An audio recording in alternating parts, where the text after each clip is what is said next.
must be our goal and our guide. And all that we strive for as a human family, dignity and hope, progress and prosperity, depends on peace. But peace depends on us.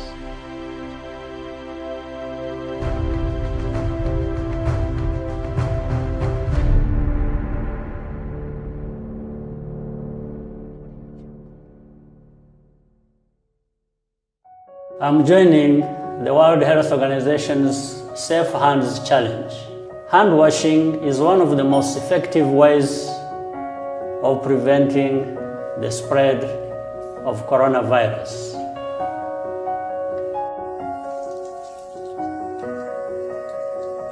Wash your hands with soap and water for at least 40 to 60 seconds.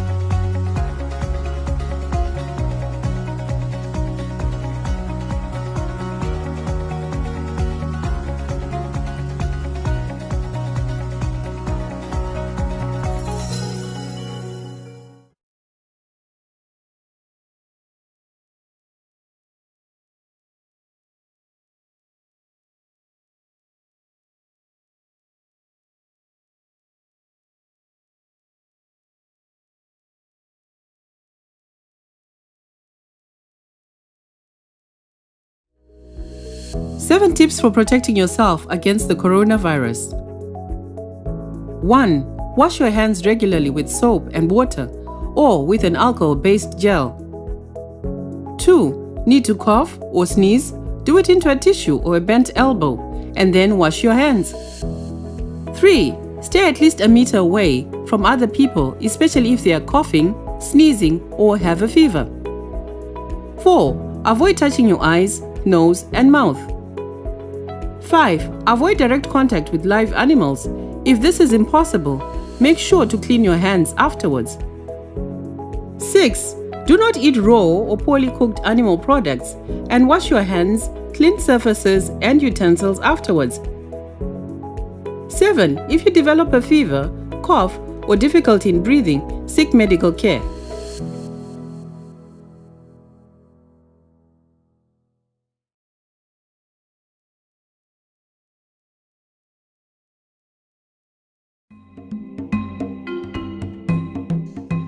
There are a number of countries in Africa that produce oil. Kenya today became one of the member states of oil producing countries in Africa. It exported its first oil where President Uhuru Kenyatta flagged off the oil that was got from Turkana in one of the northeastern parts of this country. But is oil a curse to Africa? Is oil a curse to the entire places where oil is found? We see in the Middle East, the wars in Iran, in Saudi Arabia, in Yemen, in United Arab Emirates. It has developed the area in Qatar. We all have many cities, skyscrapers coming up because of the proceeds from the oil. But can Africa emulate that example and bring the same oil proceeds to make sure that it makes lives better for the people, the betterment of the people of Africa and their families and their other activities? I want to see that. But I might not be able to explain why Africa always falls a victim. Are there external forces that make the oil in Africa to become sour? Is it the competition of the oil companies, Total and Shell BP and others that come to Africa to take the share of the oil? Simply because we have no energy, ability to be able to drill the oil ourselves, refine it ourselves. It is shocking, therefore, to go to Nigeria, for example, a country that produces third in the world for oil production, has no petrol at petrol station. Is this not a curse? If it's not a curse, what do you call it? Thank you.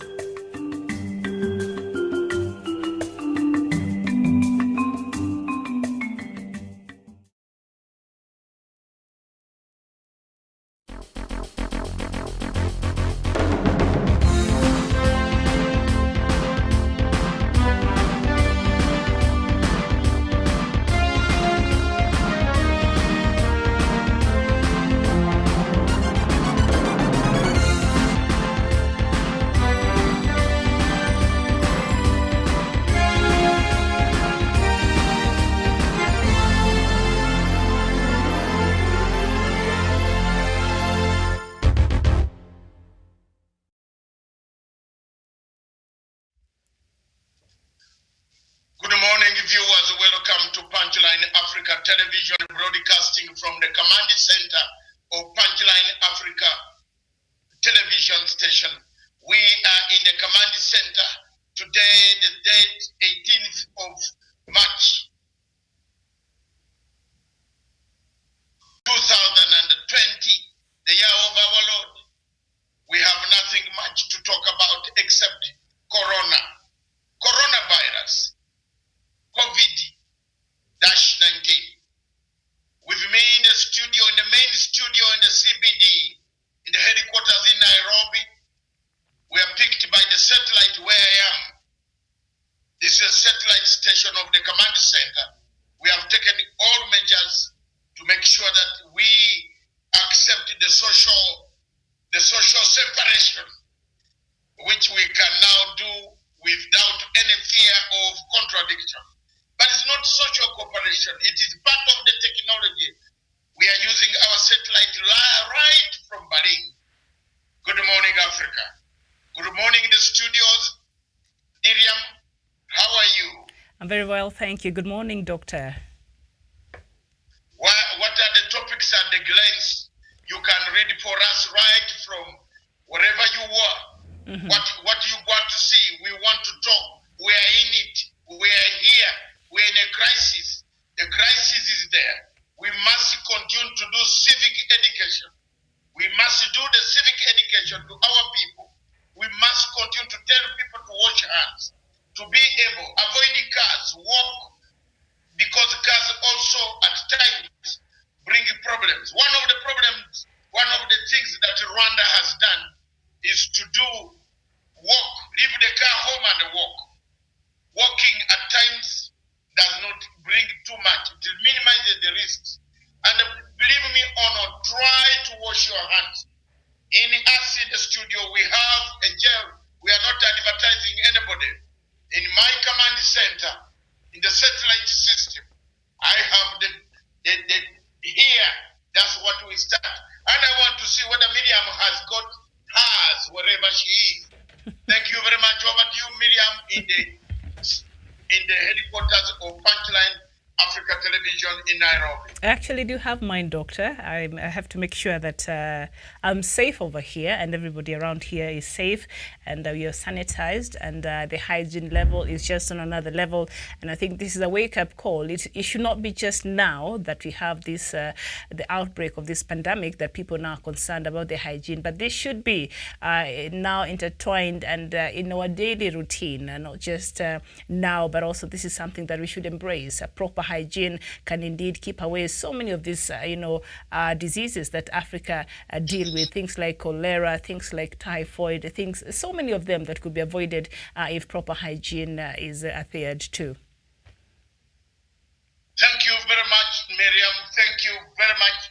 Our question today, good morning. Is there anything that Africa can do, the world can do? What can we do to make things change, to make things work, to make things workable for the people, to educate the people? From the command center of Punchline Africa, we are here to tell the world exactly what is supposed to be done. Viewers, this is a great day for Africa. This is good morning.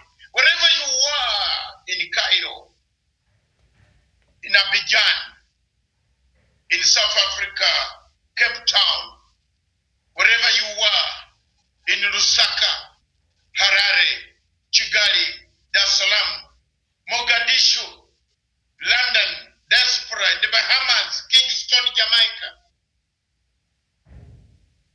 Reggae moves on. Thank you very much. Pan-African station, the only station that talks about Africa. The only station that thinks about Africa. What ails Africa? What creates Africa to be laughed at? Have we prepared ourselves enough? Did we have early warning system? Yesterday we looked at early warning system. One of the systems that we didn't pick up properly was AU did not give us early warning systems. But here we are. We have matched. I have liked our programs today are lined up as follows. After this, we shall have Africa Diaspora Dispatches. By Miriam and myself, we shall look at African news at Africa at a glance. Then after that, 3 p.m., we shall have the diplomatic links. Somalia comes on again. Darker forces, not dark. Kenyans have deeper forces, deeper state. But there is a darker state that is hovering over from the Middle East, from Europe, from Western countries, that is creating conflict in Somalia. We are going to switch back at 3 p.m. Switch back, pick your notes, pick your notebooks, talk to us, tell us how do we solve the problem of Somalia. The clouds seem to be gathering. The nations that have been looking for all minerals, for all what they want oil, are still gathering. The eagle is hovering over Somalia. We want to talk about it at 3 p.m. East African Standard Time. Those who want our opinion, I and Miriam will produce an opinion. Our opinion today will pick on, you would see, the government of Kenya has got it right. And the several other governments in Africa got it right. We are not yet out of the woods, but we are looking at what can bring Africa where we are, what can raise the standards, what can put us up. That is why this television station always will stand out for Africa. Over to you in the studio, Miriam.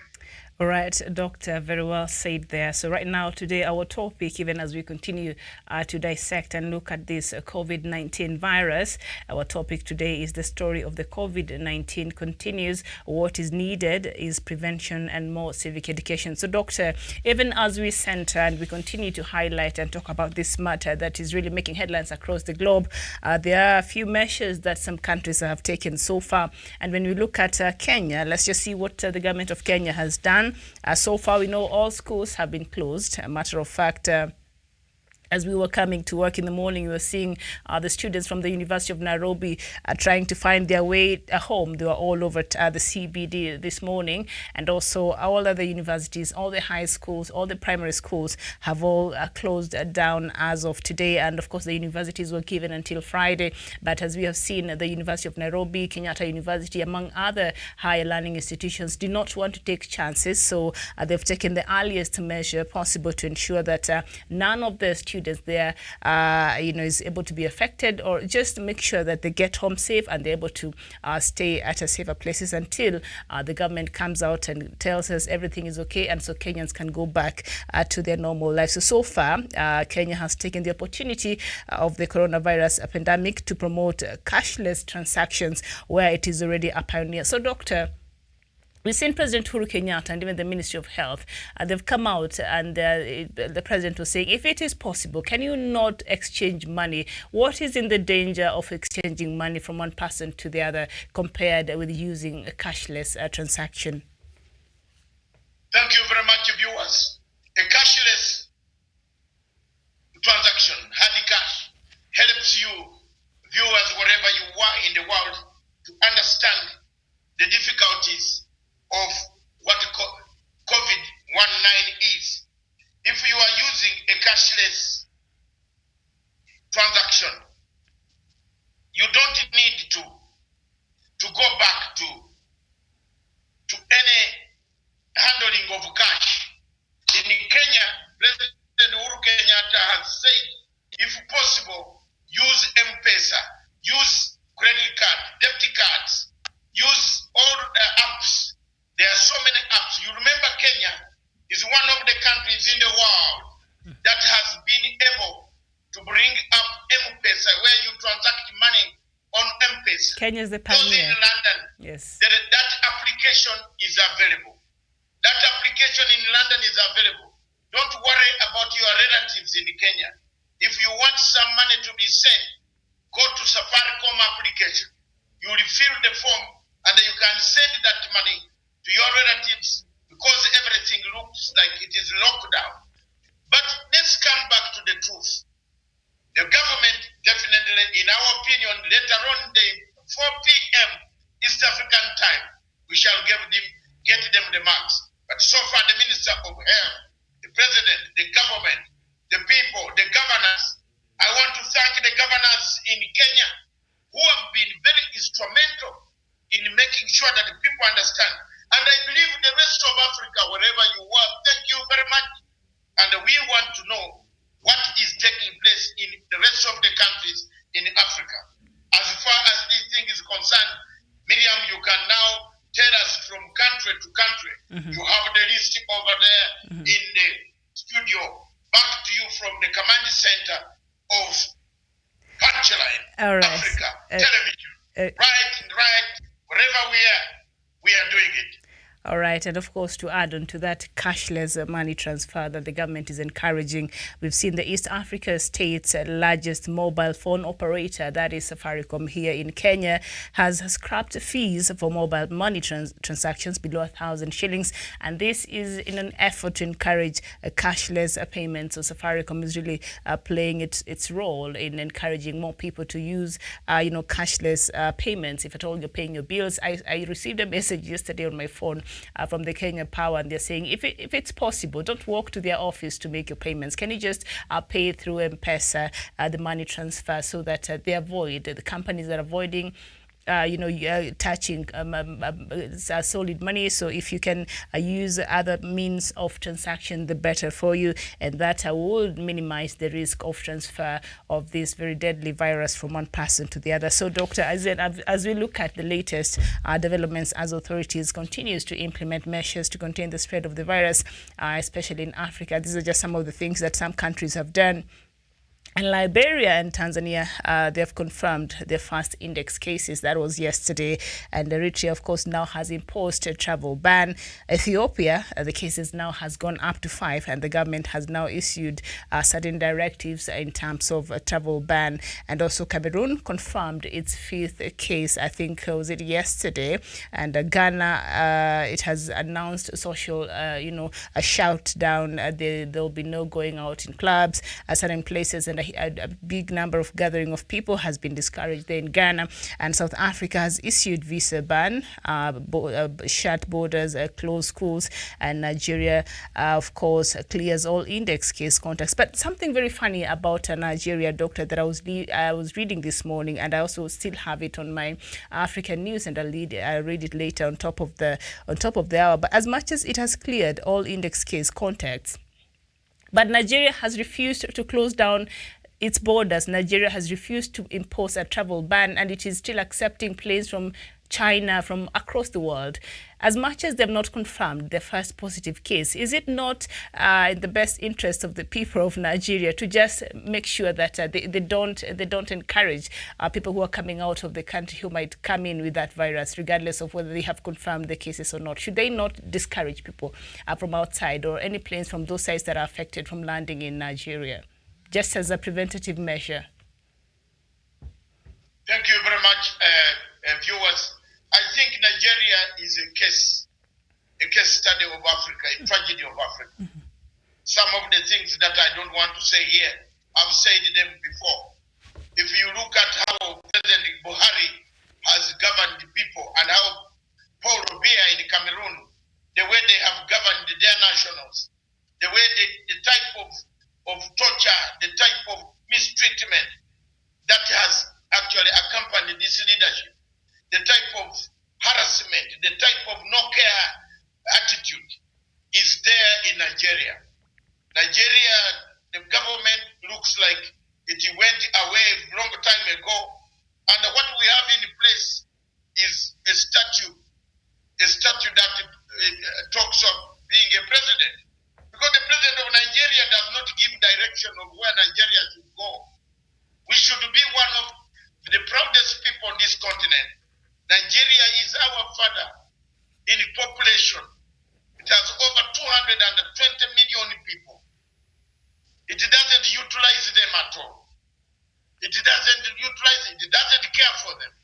So when you look at some of these African countries, there is a trouble in the paradise. And that is what I think must change. That trouble in the paradise will come to sin. It is about to come. And the people must know the signs. We Christians, at this moment, we pray. We are in the period of Lent. We pray. Accusations are many that were labeled against Jesus Christ. All the way when he came from the port of Capernaum, where he fed over 5,000 people, Jesus remained focused. I am focused. We are focused. As Africans, we shall not waffle. We shall reach Jerusalem. Let's pray that at least the signs are there. The sins will be washed away by Pontius Pilate when he got the water and said, "Oh ye, I find this man not guilty. But if you want, if the Roman law says I should find him guilty, bring me the water to wash. I want to take you back to the water washing. Wash your hands." Nigeria, one day Buhari will find himself in history, the worst books of history, for having neglected his people. The Fulani people, herdsmen, are killing people. You have seen several comments on your side there. As soon as you start any program, the people tell you Nigeria there's death here. They have killed 50, they have killed 20. What is all this? It is a disaster for this country called Nigeria. All right. But yes. Back to Nairobi. Let's look at the Daily Nation. Yes, please. The Daily Nation. Its headlines. The Daily Nation in Kenya. Coronavirus unease at isolation unit. There is no need to panic. There is no uneasiness. With this situation has been controlled. The government has controlled it, and everything is going on well. The results, of course, it takes time. This being a third world country, and Kenya being one of those countries that, as I told you yesterday, Miriam, I am not very comfortable with the Director General of the World Health Organization. I am, after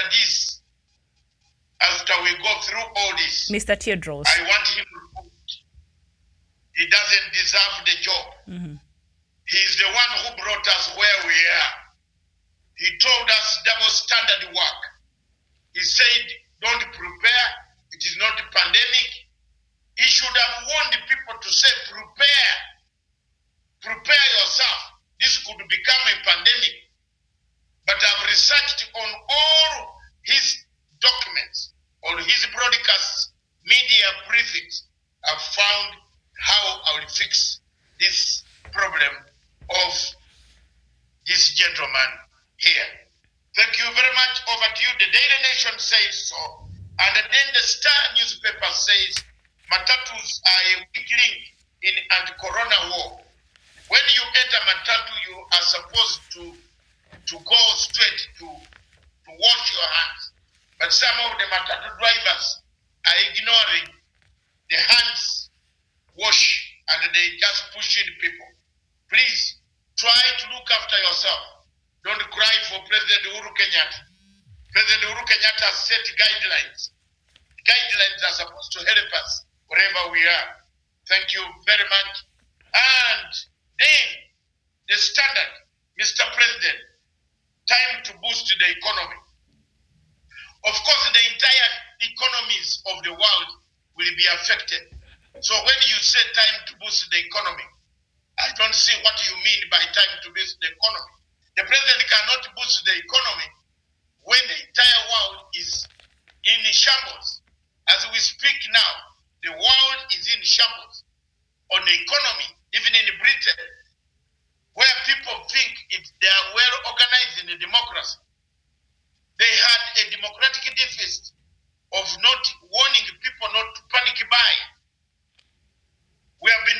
My wife on the goat yesterday, we had to look in all supermarkets in order to get bandages, in order to get masks, in order to get sanitizers. in several supermarkets, Tesco, where people went and bought as if they want to create supermarkets at home. This panic buying is not only in Kenya. It is also in London. It is also in America. People are buying. In America, people went to line up for guns as if Corona can be shot with the guns. You know, look at this type of mentality. So the World Health Organization, in essence, is responsible for the mess. They did not give us ample time at all.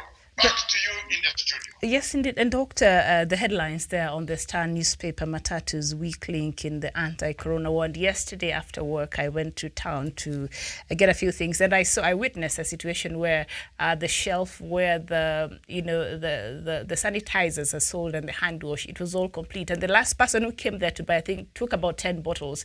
So other buyers were fighting so that she would let them have at least a few, but she had taken all the 10 bottles that were remaining there. So you can see how people are shopping in a panic. People are really panicked, and they're shopping through this panic and this unconfounded, fears. But also the matatus being a weak link here. I think this is very important in terms of the anti-corona war, because I was seeing in the morning coming, and even yesterday in the evening in town, and the public service vehicles, fine, they'll put a bit of the sanitizer in your hand, you'll rub it on, and then you'll get into the matatu, and then you'll alight on your way home, and they'll pick somebody else on the way, and this somebody else they'll be picking on the way will not have been sanitized. So I think that is the biggest challenge, because from the main stage in the CBD or from the A states, they will sanitize you, but we see that the conductor does not have the sanitizer. It is the matatu managers who manages in the main stage, like the CBD and other areas that have the sanitizer. So they put it, and when the vehicle leaves,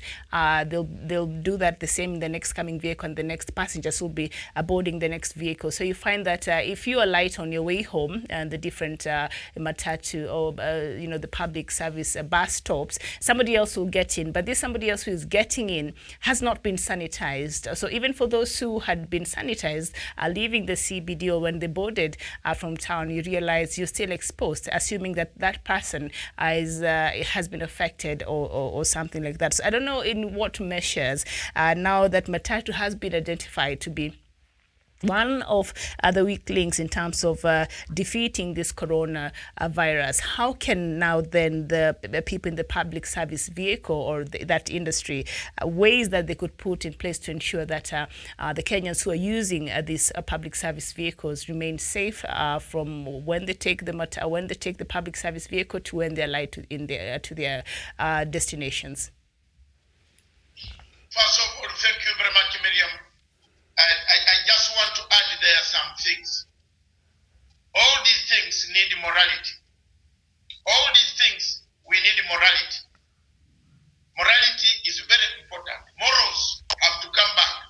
Anybody who doesn't know that morals in the fight against coronavirus, then that person is mentally derailed, mentally kaput, must not be allowed to be, must be taught, must be advised.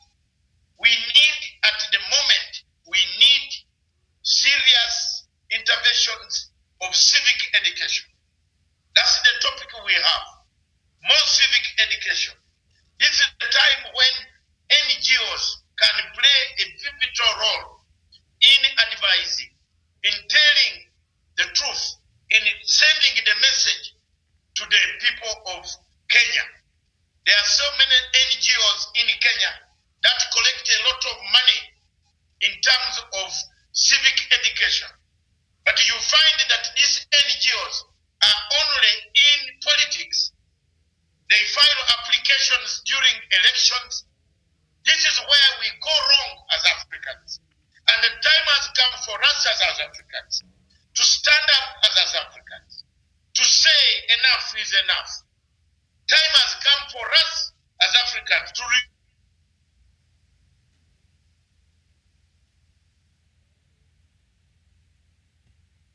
Right, we seem to be having a problem there with our network. We cannot get in touch with Dr. Matanga.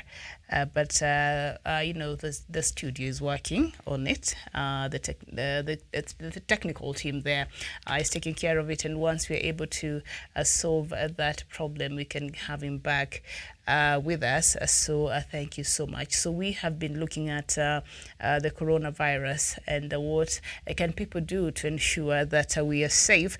And so we've looked at some of the news-making headlines. Of course, it is the coronavirus in all the leading newspapers here in Kenya.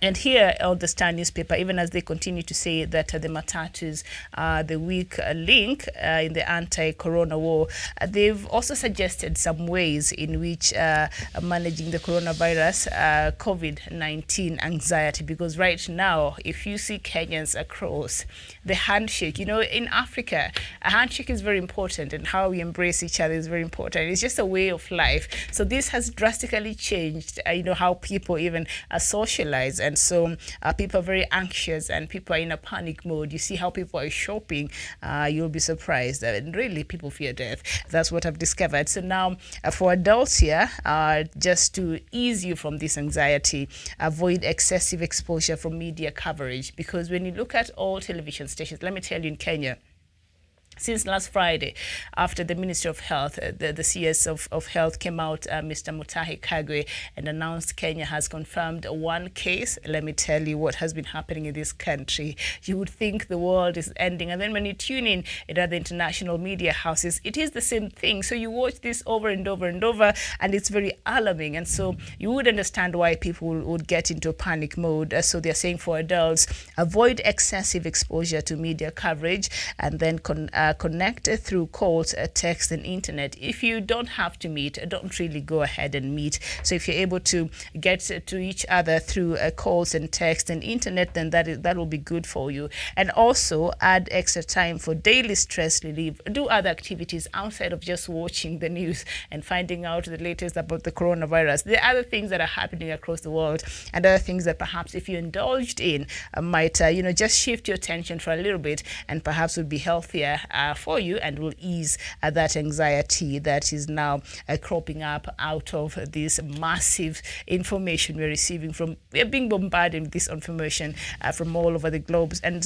for children, as a parent, this is what you should do. Reassure them that they are safe. That is very important as a parent, to reassure your children that, you know what, it's not that bad. I know it's bad, but, for kids, just tell them it's not that bad. The world is not coming to an end. This is something that is just, we shall get through it. And so you're safe. And then ensure that they're safe at home, and also let them talk about their worries. Allow them to express their worries freely, and also share your own coping skills. Perhaps that will help them. And also very important, limit their news exposure. I think this is the time the Nickelodeon television channel, this is the time the Disney channels, this is the time those children should be watching that, if at all they should be watching anything from television. Because if they watch the normal programming, it's all about this coronavirus, and the children can, when they're exposed too much to this information, they really get very anxious. So this is the time to just let them watch SpongeBob. That will just shift their attention, and perhaps ease their anxiety. And for the quarantine isolation, for the people who have been quarantined and who have been isolated, keep in contact with your loved ones via social media, text, or phone calls. Don't have them come to where you are. And also create a daily self-care routine. Keep yourselves busy with games, books, movies. I know when you're anxious, you can't even read, really, but just try. Get your favorite book, get your favorite movie, get something that can really ease your mind of the pressure, and also focus on new relaxation techniques.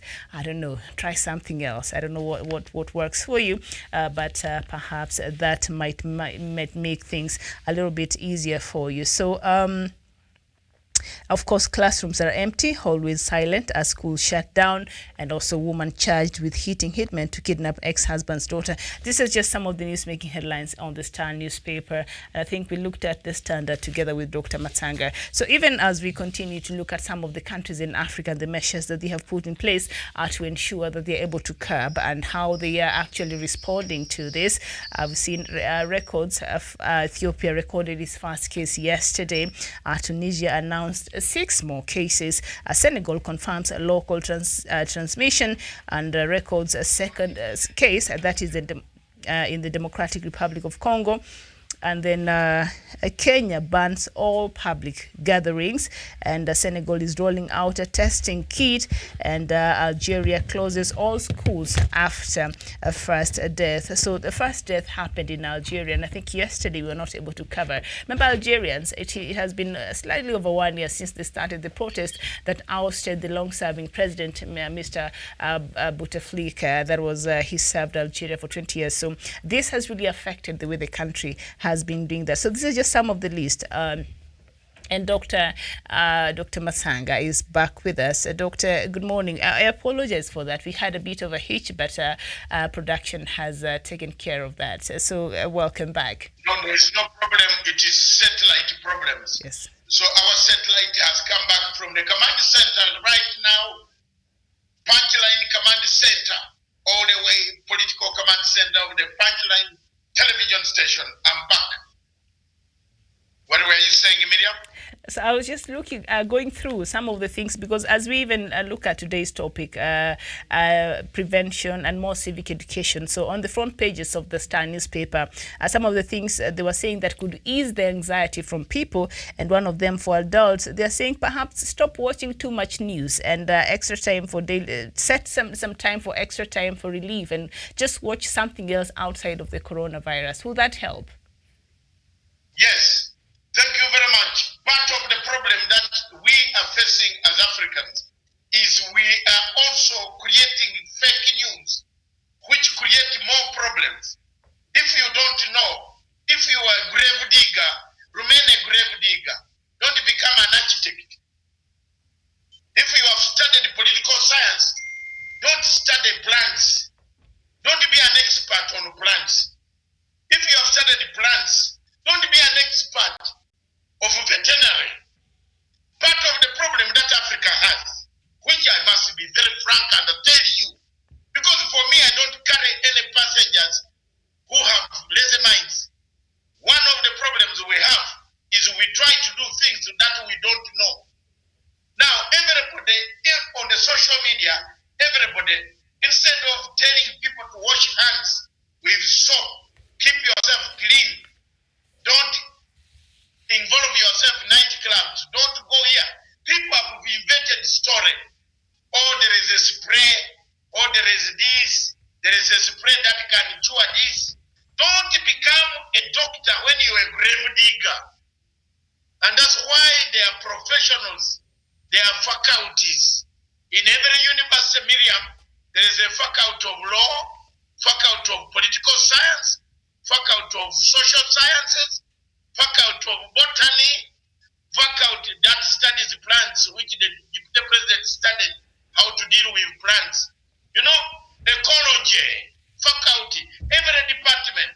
So the problem that Africa has is everybody has become a master of the other one, which is wrong. Allow specialists, allow doctors to tell us what should be done. The media is also a scaremonger. When you look at, you collect your children and you sit there in front of the TV, say, see, we are dying. It can also kill you. HIV, AIDS does not kill itself. HIV, AIDS comes from fear and panic. You become thin when you hear of a disease. And that accidents have, what kills people are shocks. Not that there is no HIV. There is, but if you are given a shocker that you have it, you must go to therapy. You must go to people to give you, don't worry, you have time, you can live. The doctors will tell you, take this medicine. This is prevention, preventive measures. Once we have found out the root cause, now the government of Kenya has found out the root cause. And the root cause is here. The root cause is very straightforward. The root cause is, and I want to tell you, is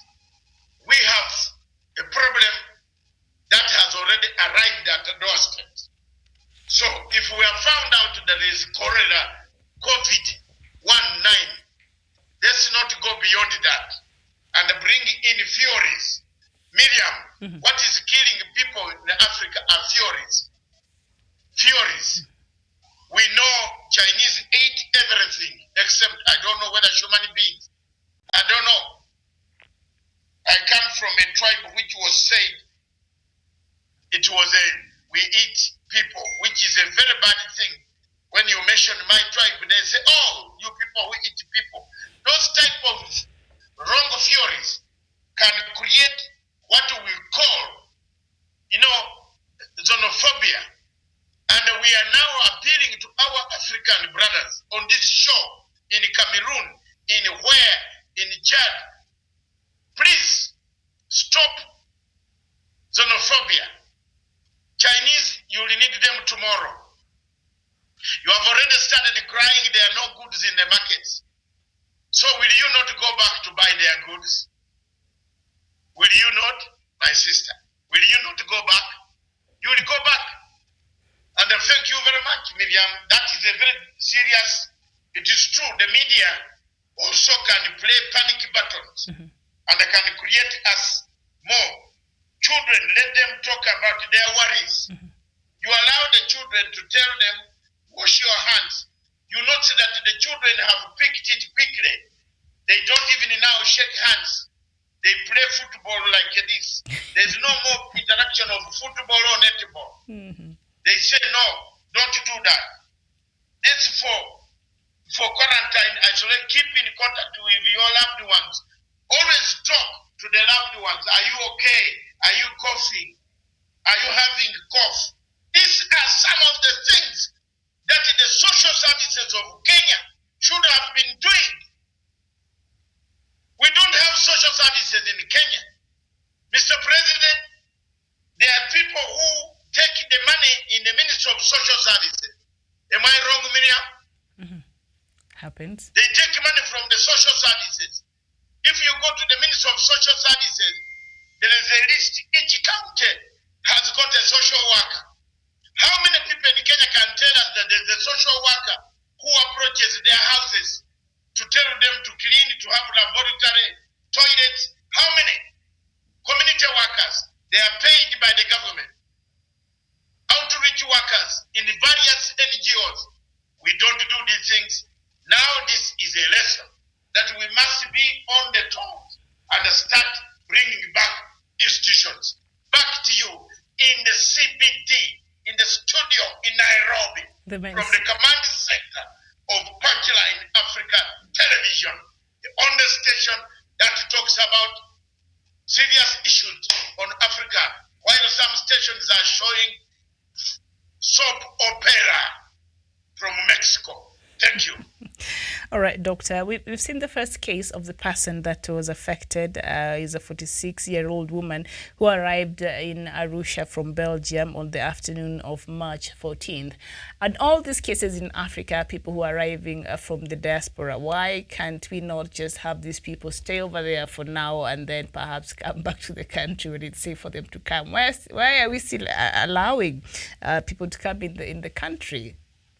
And the different countries, especially now this one in Tanzania, another one in all these countries across Africa. These people came from outside, especially Europe and the US and other parts of the world. Can these flights be halted? Can they change their flights for perhaps a later date that is safer so that, perhaps that will minimize these new cases that are happening in Africa, because they come in and they're not checked properly at the airport, and so they get into contact with the taxi driver, the family members who are coming to pick them from the airport. Before you know it, one person has infected another 10 people, and this is making Africa now, the cases, balloon, and soon before you know it, you shall get out of control. Why can these planes be halted for now? Is it possible? I think there is one. I think you brought up a very good idea. That's a very good point that you have made, Miriam.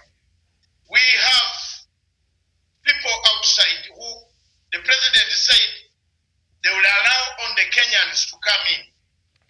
But Your Excellency, some of these Kenyans who are coming in are the people who are already affected. At the screening point,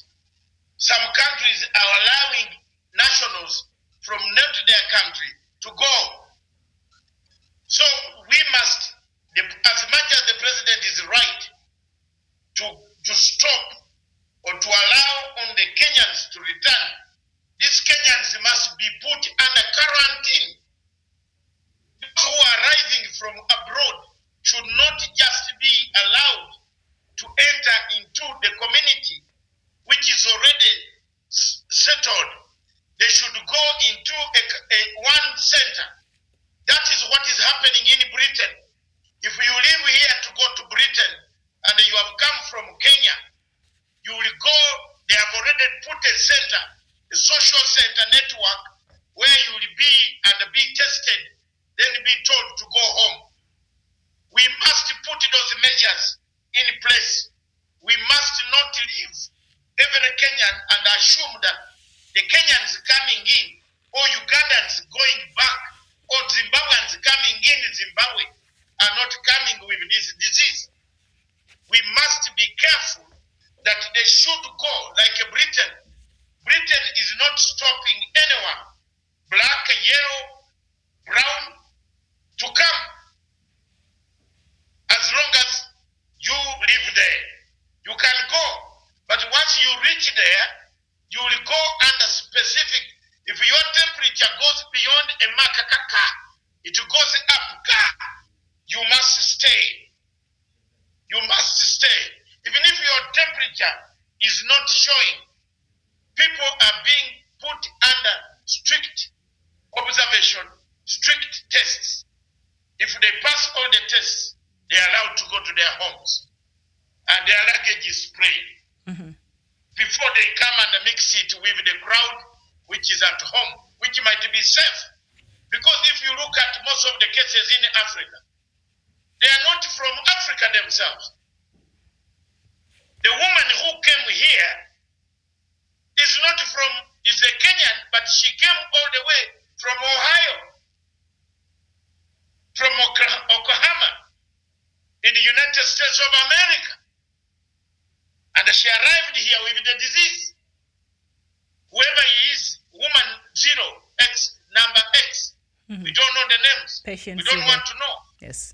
Patient X, patient Y, patient B, wherever they are coming, they must be put under strict in one big field.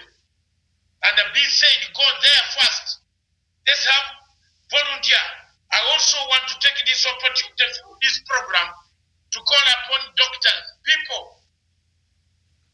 Let's work like Africans. Miriam. Yes. Let's work like Africans. Let's work patriotically. Let's be patriotic to our countries. This morning I woke up to a very bad, a bad situation, Miriam, from my command center in wherever I am, with where we are. I woke up and a friend of mine had flashed photographs of 2011, how he suffered, how he played a big role in these ICC issues. And I felt like, hey, a volunteer is a volunteer. If you have volunteered to do something, don't expect rewards. Younger generation like you, Miriam, if you volunteer to go and be a journalist, working worldwide reporting, freelancer, your story is bought by the material, the content it has. It is not you who should put a tag on your story. It is the editors who should put a tag on your story. You never know. You might knock a CNN hat and you get the money which you never expected. When you are a volunteer, a patriotic African, remain patriotic, stand patriotic, talk patriotic, enjoy patriotic, be patriotic, have wisdom, have the heart. Doctors here should not wait to be hired.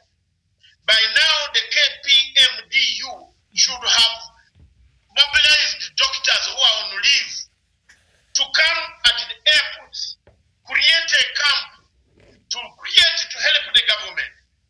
Where did we go wrong? Where did we go wrong as Africans? That is me, and that is my stand, Miriam. I always take it seriously when it touches Africa. From the command center of Punchline Africa Television, over to you. All right, and thank you so much, Doctor, for that insight. And also, we see a country like Sudan right now. The Sovereign Council in charge of Sudan has declared a state of emergency. Remember, Sudan recorded its first death on Sunday, and now the country is under lock. And according to the spokesperson, Mohammed Al-Faki Suleiman, the council decided to close all airports, land and sea border crossings except to humanitarian aid. Is this measure necessary, or is it just extreme? Or Sudan is just not taking chances here, Doctor? All it is airports. Necessary.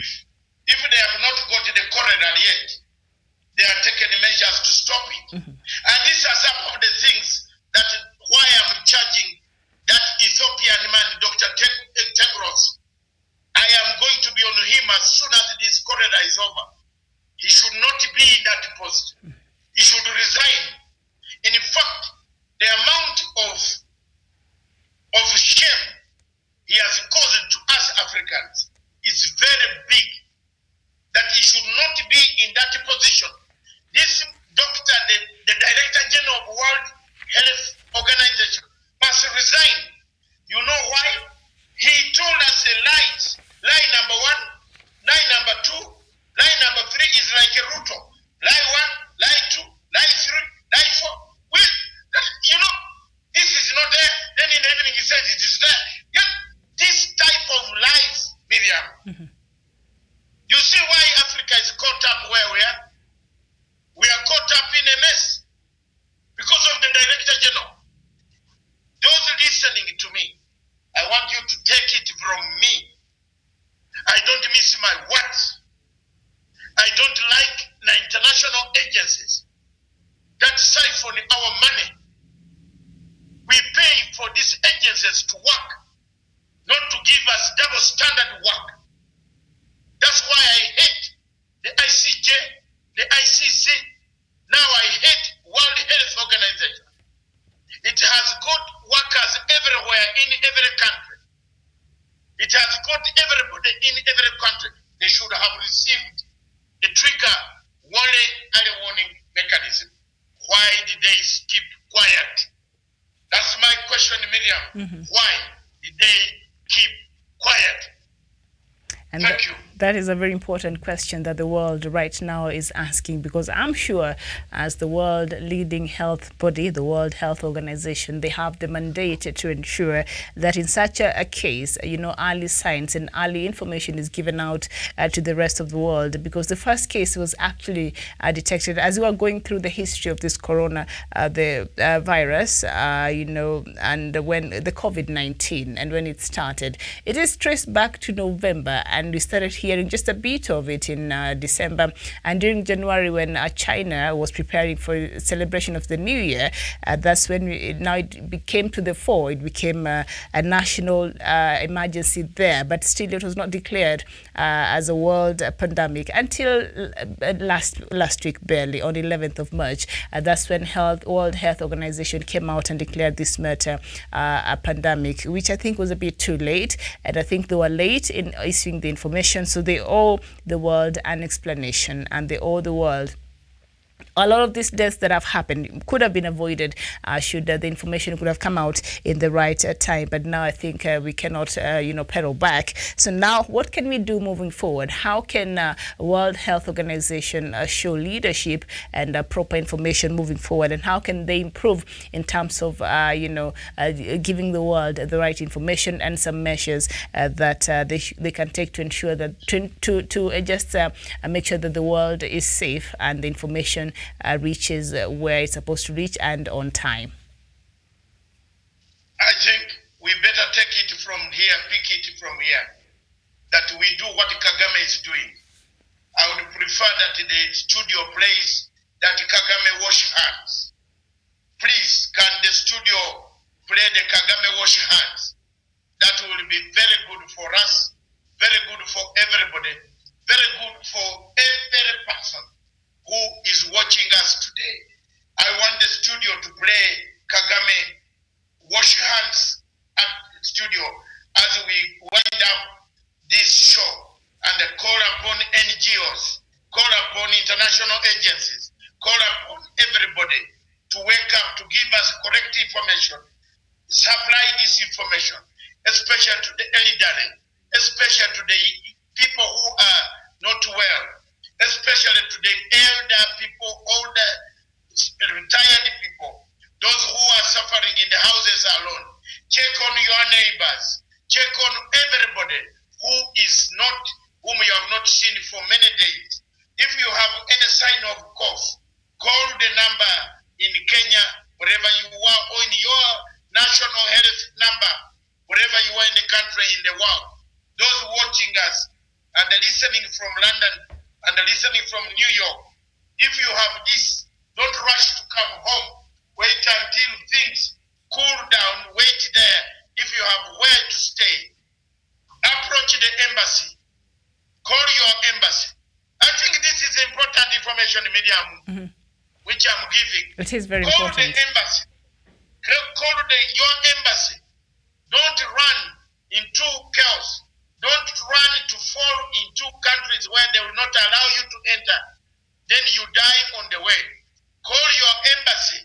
The Ministry of Foreign Affairs now should know of Kenya, Uganda. They should now tell. Luckily enough, like in London, Uganda embassy has documented almost of the Ugandans who are in that country, and they have got an outreach. So call your embassy and tell them, don't rush to come home to bring the disease again, especially when you are in Italy. And when you reach here and you see any signs of being sick, please report to the doctors. Let's play. As Kagame video plays, there you are. All right, and as President Kagame's video plays from Rwanda, I think we shall end this show with those words. A very important advice there from Dr. Matsanga, and then we shall see you on the other side of the break. And not another link, another show, that is the Diaspora Dispatches, where we shall be looking at next. Yes, this news. Can I announce that? Okay, do that, please. Please. Coming next is this. Have you done this? As we end the show, can you get yours? Can I get mine? Okay, Yes. mine is here. I don't want to show the label. Yeah. Okay, all right. Do it Okay. like a potash pirate. Now I'm in Kono. Now I'm in Kono. All right. Now I'm in Kono. Very well. Thank you very much. If you don't have the sanitizer, pick water. The next show, if you give me 5 minutes, I will bring water here to demonstrate.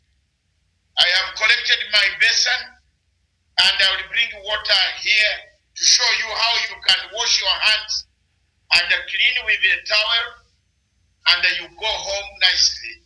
I will have to stand a bit so that I can wash my hands with soap before you start your next show of Diaspora. the Diaspora Dispatches. Yes. We are the only television station from the command center of Punchline Africa Television Command Center. Wherever we are on the satellite system via Berlin. Thank you very much. God bless you. Keep on. Don't go away. Keep waiting. There is another one, a good one coming by Miriam. I don't have the notes down here in the command center. I believe she's missing me so much in the studio, and she will be the one guiding me and ask me any question. I am a moving dictionary as far as this is concerned. Thank you. All right, thank you so much. Of course, outside of the COVID-19, there are also news making headlines across Africa. So let's come back and look at what else is making headlines across Africa on Diaspora Dispatches. See you then. I'm joining the World Health Organization's Safe Hands Challenge. Hand washing is one of the most effective ways of preventing the spread of coronavirus.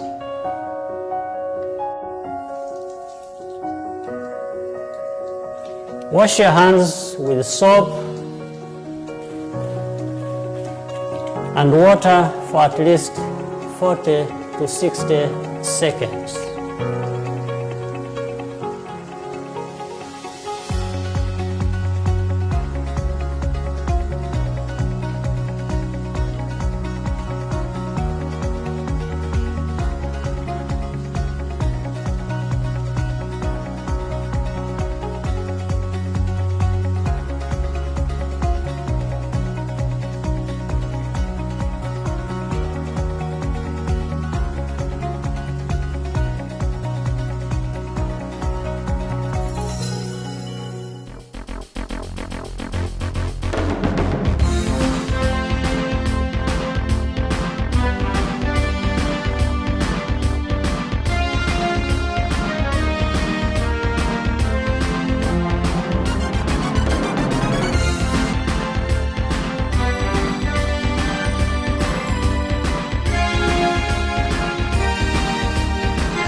peace must be our goal and our guide.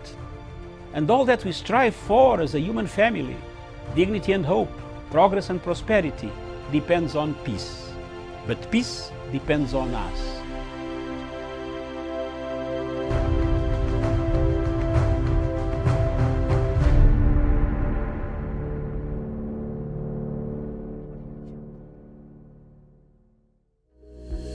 Seven tips for protecting yourself against the coronavirus. 1. Wash your hands regularly with soap and water or with an alcohol-based gel. 2. Need to cough or sneeze? Do it into a tissue or a bent elbow and then wash your hands. 3. Stay at least a meter away from other people, especially if they are coughing, sneezing, or have a fever. 4. Avoid touching your eyes, nose, and mouth. 5. Avoid direct contact with live animals. If this is impossible, make sure to clean your hands afterwards. 6. Do not eat raw or poorly cooked animal products and wash your hands, clean surfaces, and utensils afterwards. 7. If you develop a fever, cough, or difficulty in breathing, seek medical care.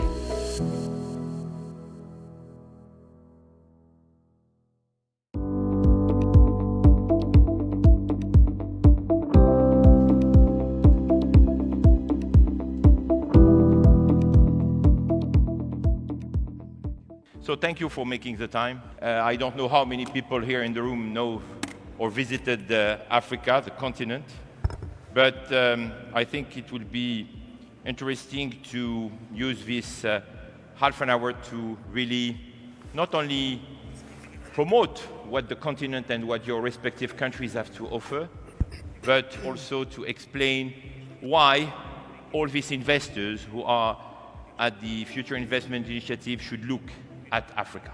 What China has seen in Africa is opportunity.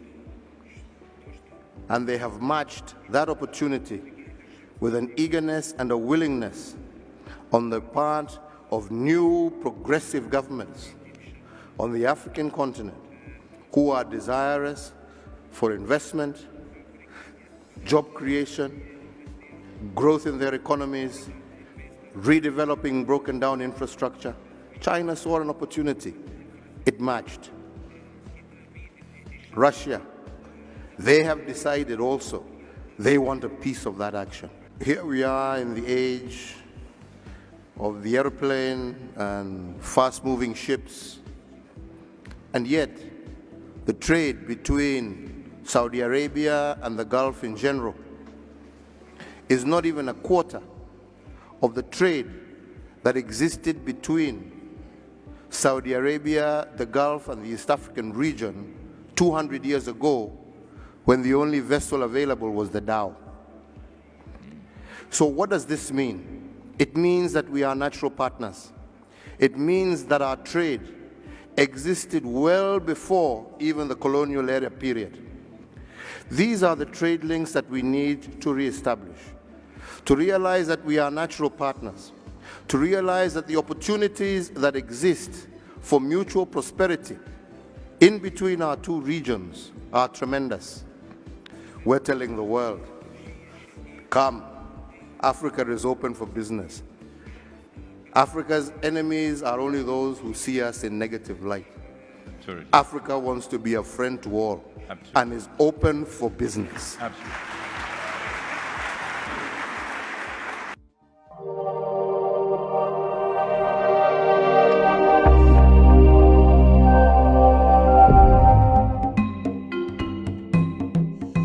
Thank you very much.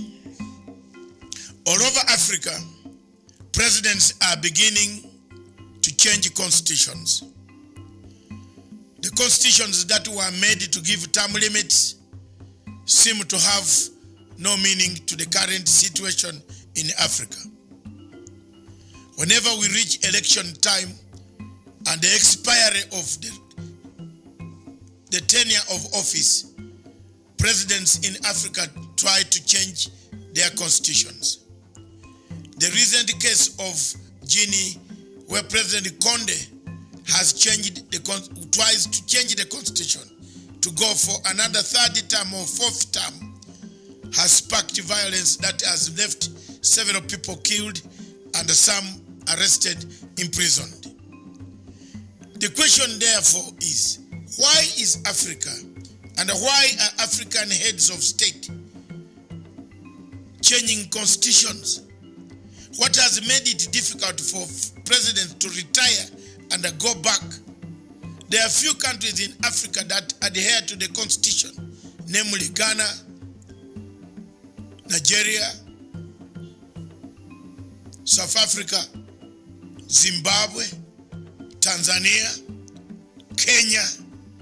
These countries, Botswana, Namibia, Angola, some of these countries, when it comes to adhering to the principles of constitutionalism, they have never changed their minds.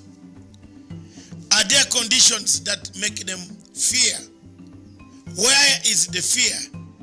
What makes people change constitutions? What makes a head of state to involve the entire population in changing the entire constitution? The case of Burundi, where the constitution was changed, it sparked violence and even it reached a point of a military coup. Do we need these changes in the constitution at the last minute? Do we involve our people as to whether the type of governance we are taking is the best type of governance? These questions can be answered by my viewers. Many of you who are watching me today, and many of you who will have a chance to look at the clip. The bottom line and the questions are, do we need elections in Africa? Therefore, are we ready for competitive elections? Do we give it up? Do we say, thank you, my brother, for winning, or my sister for winning elections? How do we conduct ourselves pre and post-elections results? When the results come out, do we accept them? Do we move on? Do we wait for the 5 years? Or do we change and go violent?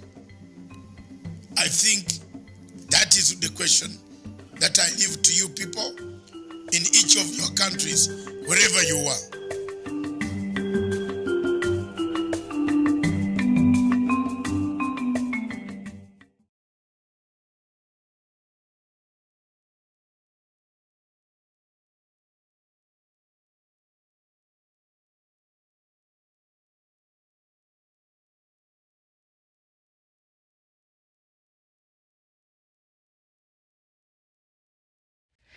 A very good afternoon to you. It is just a few minutes past the midday here in Nairobi, East Africa, Kenya's capital here, even as we continue to battle this coronavirus that now has become a pandemic after it was declared by World Health Organization on 11th of March. We realized that there are also some news making headlines across Africa and indeed across the world that is outside of the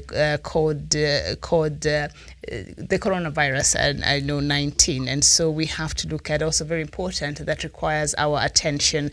And so on the other side at the punchline, political center is none other than Dr. David Matanga. Doctor, good afternoon, from wherever you're watching us from this morning, wherever you're joining me from this morning, afternoon. I'm joining you from the command center, the political command center of Punchline Television. All right, we seem to have suffered there another technical hitch, but not to worry.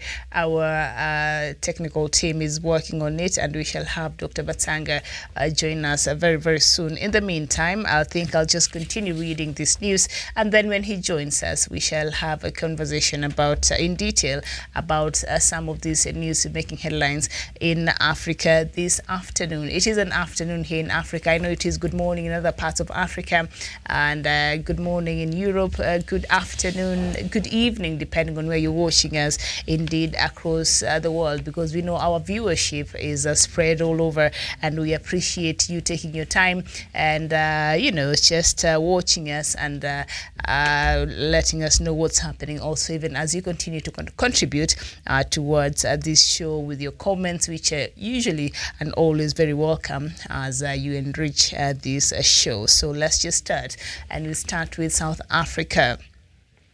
And South Africa's Supreme Court of Appeal has rejected former President Jacob Zuma's application to appeal a lower court's decision that he should stand trial for corruption, Registrar of the Court said on Friday.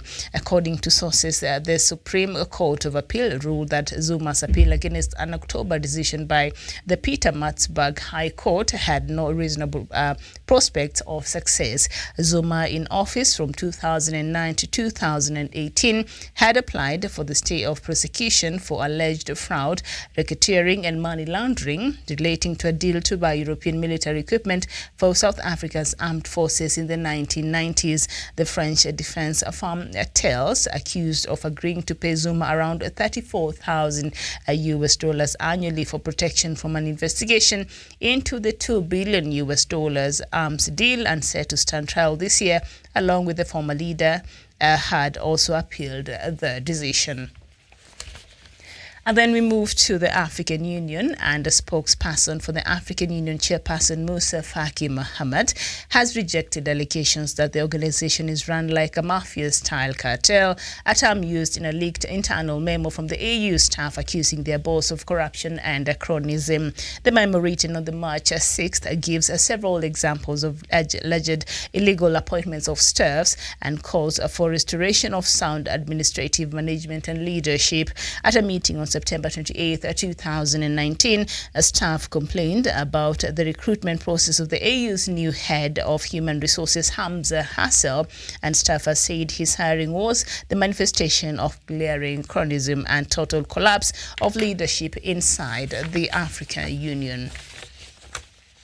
And we move to South Sudan, where the head of the Joint Transitional Security Committee in Greater Bahr el Ghazal has blamed the United Nations mission in South Sudan for delaying the transportation of the food and drugs meant for the peace soldiers in that region.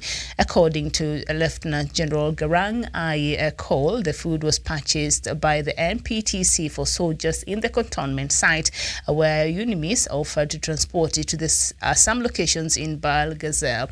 Now, he claimed that the UNIMIS is hesitating to transport more than 100 tons of food and drugs from Juba to the training centers and cantonment sites of Mapel, Pandit and Masnabira in Wau.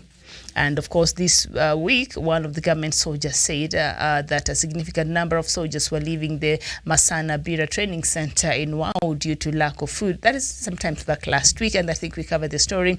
And meanwhile, a South Sudanese businessman has donated around 150 tons of food items to 5 cantonment sites in the Greater Bahr el Ghazal region. And speaking during the handover of the donation in Juba, Bibi Ali, a businessman who pledged the food items, said the donation idea is an individual's effort towards strengthening the peace agreement.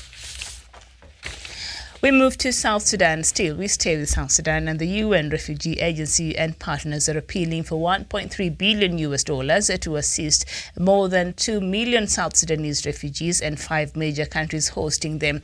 The countries include Ethiopia, Kenya, Uganda, Sudan, and the Democratic Republic of Congo. After 7 years of conflict, South Sudan has formed a transitional government of national unity and appears to be on the right path for peace. But the new government faces many challenges. One of the biggest is finding solutions for the millions of South Sudanese who have been forcibly displaced by years of conflict, both internally as refugees. In the meantime, the UN Refugee Agency says some 2.2 million refugees and the countries hosting them continue to depend upon international support to provide them with life-saving assistance.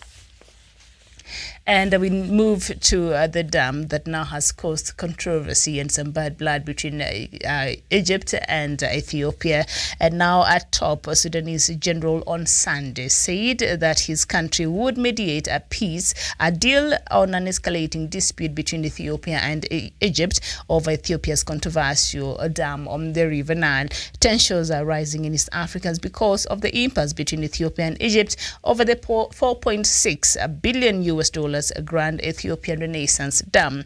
It's around 71% complete and promises to provide much needed electricity to Ethiopia's 100 million people. And of course, Egypt fears that the project is said to be Africa's biggest hydraulic dam could reduce its share of the Nile, the main source of fresh water for Egypt's population, also of more than 100 million people. And we go to Tanzania, where the country has strongly defended its war against the international narcotics trade, citing its many efforts and successes. According to Tanzania police spokesperson David Mesime, the country has roped in other organizations in stemming the flow of the narcotics. The measures include the East African Police Chiefs Organization Corporation and the Southern African Regional Police Chiefs Cooperation Organization. Mr. Mesime said the training of special anti-crime units has been taking place jointly with those organizations, member states, and targeting drug and narcotics trafficking in Tanzania and Kenya through the shared territorial border. And we move to Ambazonia, and the 10 detained Ambazonia leaders are expected to return to court on Thursday as the appeal against a life sentence begins.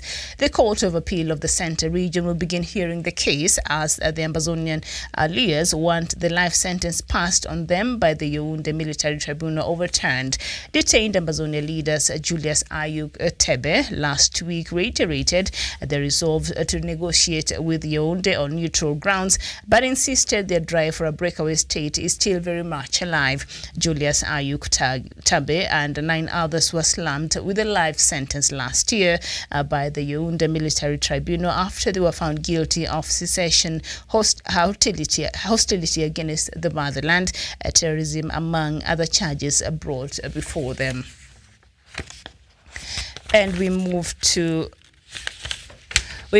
some news from Biafra. We haven't talked about this for a while now, but now the leader of the indigenous people of Biafra, Nnamdi Kanu, has said that the struggle for the actualization of the sovereign state of Biafra will be accomplished in his lifetime. Kanu said that those asking for the Igbo presidency are wasting their time, as such agitation was not what the Igbo need, but actualization of Biafra. He vowed that actualization of the sovereign state of Biafra will be realized in his lifetime, as the IPOB was determined to liberate Biafra land from the clutches of what he calls darkness. And we go to still, I think, in Nigeria, and the federal government says it has no plans to impose travel restrictions on visitors from countries where coronavirus continues to spread rapidly. However, Nigeria has decided to screen visitors entering the country from China, of course, where the disease originated. Like, Nigeria is still receiving planes from China. Can you believe that? And also from Japan, Iran, Italy, Germany, France, South Korea, and Spain. All these people are allowed to come to Nigeria.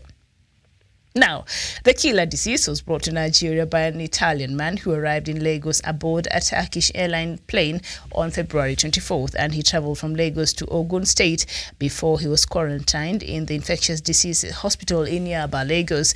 There has been other cases of the virus, but they proved negative. Addressing a press conference in Abuja on Monday, the Minister of State of Health, Dr. Olorimbe Mamora, said the FG decided to screen visitors from the 8 countries after the World Health Organization declared the coronavirus outbreak a pandemic. But as I said there, all these people are welcome to go to Nigeria, and all these flights from all these countries that have been banned across the world are welcome there in Nigeria.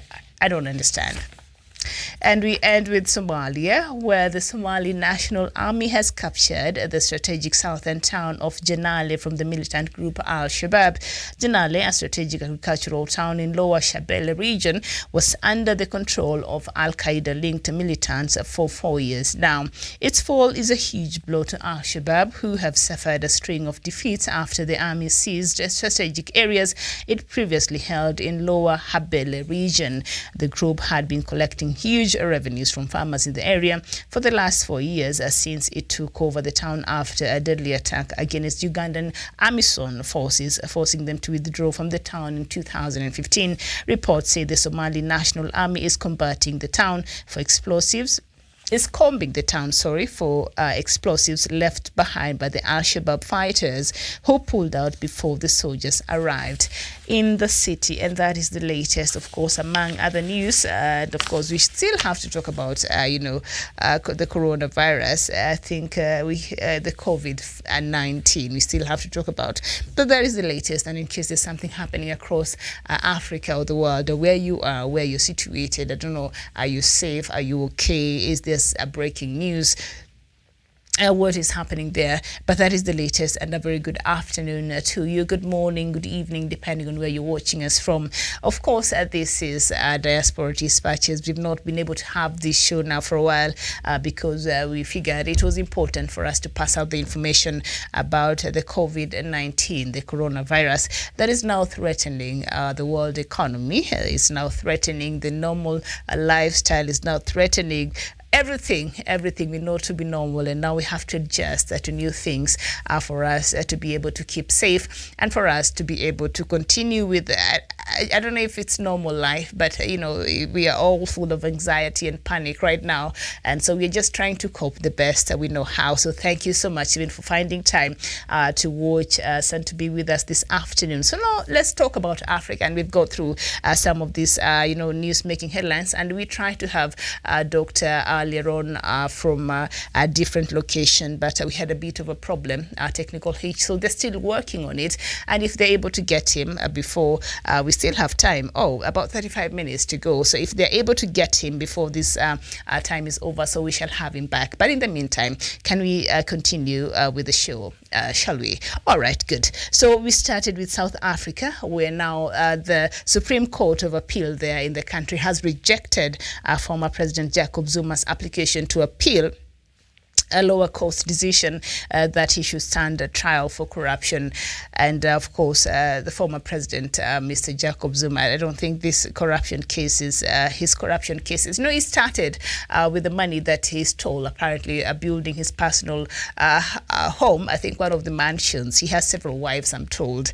And so he took some money, public money, and he built. So out of that, it was a tip of the iceberg. And so as, the cases continued and the matter was dug farther and farther, it came to the fore that Mr. Jacob Zuma really engaged in a lot of corruption. So this particular case, as we are dealing, I think, with a similar case, except this is not the president that is involved in this matter. Remember the fake arms scandal that I don't know if it's really fake, but the DCI and the investigative authorities in this country are continuing the investigation. 39.5 billion Kenya shillings arms that apparently was supposed to be brought into the country without the knowledge of the Department of Defense, and without the knowledge of the president himself, and without the knowledge of the Ministry of Defense. So this is very serious matter that is under investigations, and I will not talk about it. But now a similar fashion, and although this now was a real deal between President Zuma and a French company that was going to supply the country, the army, the South African army, with arms worth $2 billion. So out of this, because the deal was done through the back door, Mr. Zuma was to get a kickback every year, $34,000 as a protection fee. Hey, Mr. Zuma is just a mafia himself. He's just a cartel. A whole president, and this happened when he was, president. And this happened back in the 90s, but also now this came to haunt him back. And of course, Zuma was in the office between 2009 and 2018, and it is such allegations that had him, of course, resign as the president there of South Africa. So this case continues, and so he had gone to court, to the Supreme Court of Appeal there in South Africa, to try to appeal this case, and it was rejected. That tells you when a country has proper, strong institutions that cannot be coerced, even by a former head of state, then that is the way to go. And that's why, as much as South Africa has its own problems, but and they still have to heal, and they just come over this other side after apartheid. There seems to, especially the black South Africans, I think they're still there. They have not really completely healed and realized, what, they're in power now. ANC has been in power for the last 25 years. So it is time they woke up and realized they have a stake in building their own country. They have a stake, they have a say now in their country, because they still live as though the white person is still the minority, the one still, ruling there. But you can't really blame themselves, because the structures and how South Africa was set and how the education system was set, that a lot of these black Africans went through, was not really favorable to the black South Africans. So now they still have to fight, and they still have to come to terms with, the years that they wasted, and also try to reconcile with the future, which has become very difficult. So what they do is they channel their frustration to other Africans who go out there to try and make a living. You remember xenophobia that happened last year, and that has been happening from a couple of years now in South Africa, and we're hoping that this does not happen. Mr. Cyril Ramaphosa, now who is the chairperson of the AU, look here, that is something that you need to deal with, sir, and we don't want to hear any more of such cases coming from that country, because it's not necessary. So Mr. Zuma there dealing with his own problems, and so why is my hair straight? Why is my hair straight? Come on now. Are we talking about my hair? We were talking about Mr. Zuma, Opia Chandong, Akech, Opogo. Very good morning to you. I don't know where you're watching me from, but it is afternoon here, 12 noon here. Can we talk about the issues here?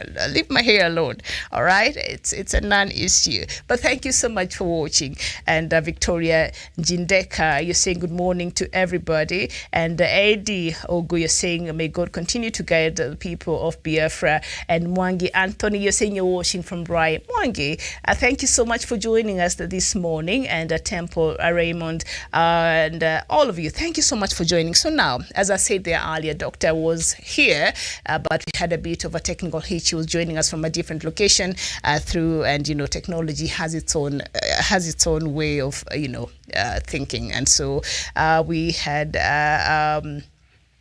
had a problem with that, and so we lost him, but they're working on it. So if they're able to fix it in the next couple of minutes, then we shall have Doctor back, because I think there are things here in Africa that are happening that I think I would require his input. Now, last week we were here and we had a conversation about this letter, a memo that was leaked from it was an internal memo from the African Union, and the staff had written so much in regards to the failures of Mr. Musa Faki, who is the chairperson of the AU, and the manner in which, of course, they said that AU is run in a mafia-style cartel.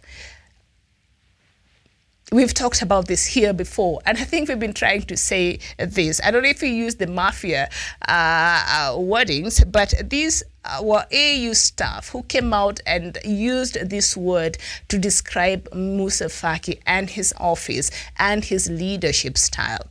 We sit here, we complain so much about AU because a lot of things have been happening in this continent, and you wonder, where is Musa Faki? What is he doing? Why is he not showing leadership in certain things and certain matters that have been happening in this continent? Apparently, look at what this guy has been doing as we sit here and trust him with the leadership of AU. So this leaked memo that really painted Musa Faki in the worst of light, and as a bad leader, really, who is very inept and incapable of leading this union. And they said that since him coming to the leadership of AU, a lot of things have cropped up, and there's been a poor leadership and the manner in which even some people are being promoted, and there has been a lot of corruption, and what the staff termed as a chronism that has been happening there in the AU. Remember, this is not, a private institution that Musa Faki can just do whatever, he wants to do, or promote whoever his office wants to promote or address whatever issue he thinks his office wants to address. This is an institution that all the member states in Africa, including me, I believe my taxes that I pay, my country, Kenya, submits its annual, or I don't know how they pay it, but there's an amount of money that is paid by every member state to go in supporting activities in the African Union to make sure that it runs smoothly, to ensure that, everything there works very well. So I have a right, me and you, if you're in Africa, we have a right to question why Moussa Faki is doing what he's doing and why his leadership has not been able to take care of a lot of important things that are supposed to be happening here. So after that internal memo that was leaked, Mr. Moussa Faki now has come out and he has rejected these allegations that the organization especially is run like a mafia-style cartel. See, as we've been calling them, the gatekeepers for especially for the outside influence there and the outside interest, because that is what AU has been seen to be doing. They've not been serving our interest as much. So they've been Mr. Moussa Faki and his office.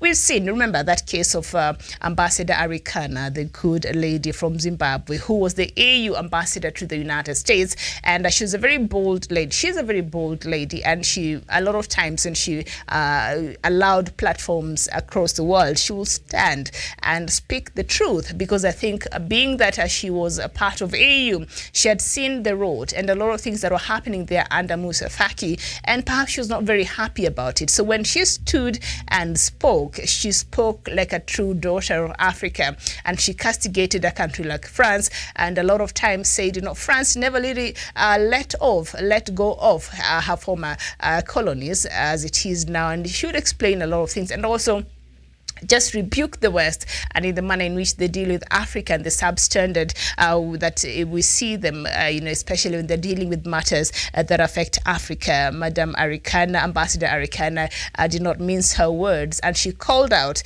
all these former colonial powers that colonized Africa, that pretend that they allowed us to have our independence, but really a country like France, when you look at all the countries that France colonized, you see majority of them in this continent, about 14 of them, but majority of those 14 are in chaos. A lot of them are still going through or went through years of civil war, or are still reeling from civil war, and are still dealing with other issues. And she spoke very boldly. She speaks very boldly, and so she was fired last year in October, remember, unceremoniously.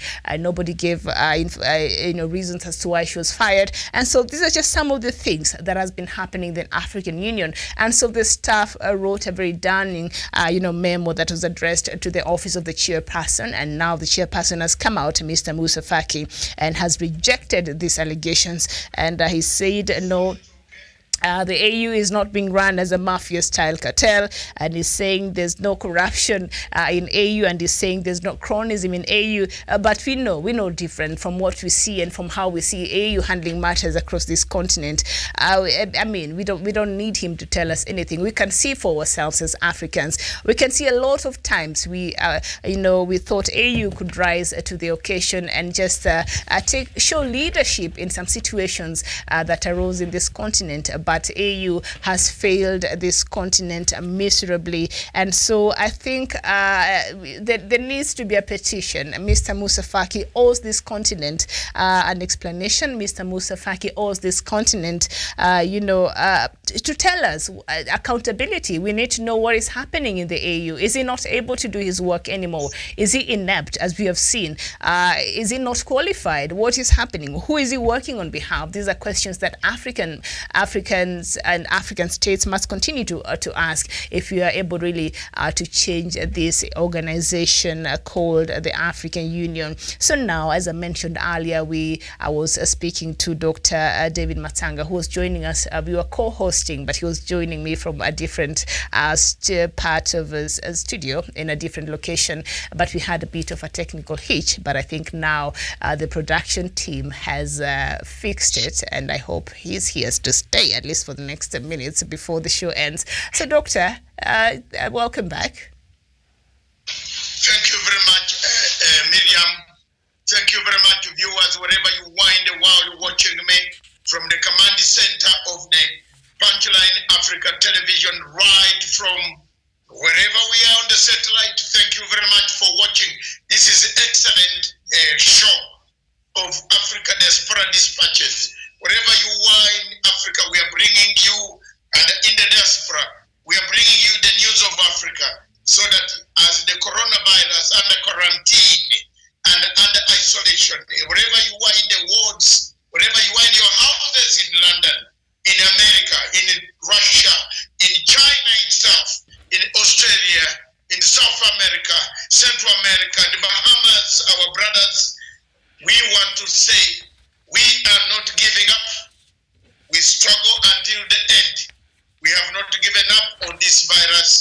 and therefore ask the first question on the African news. Yes. All right. I'm ready, Madam Miriam. Okay, Doctor, and I know, they were just having you back here. We are looking at, remember the memo, the Darling memo about the evil that is happening in the African Union, the internal memo that was leaked to the public now.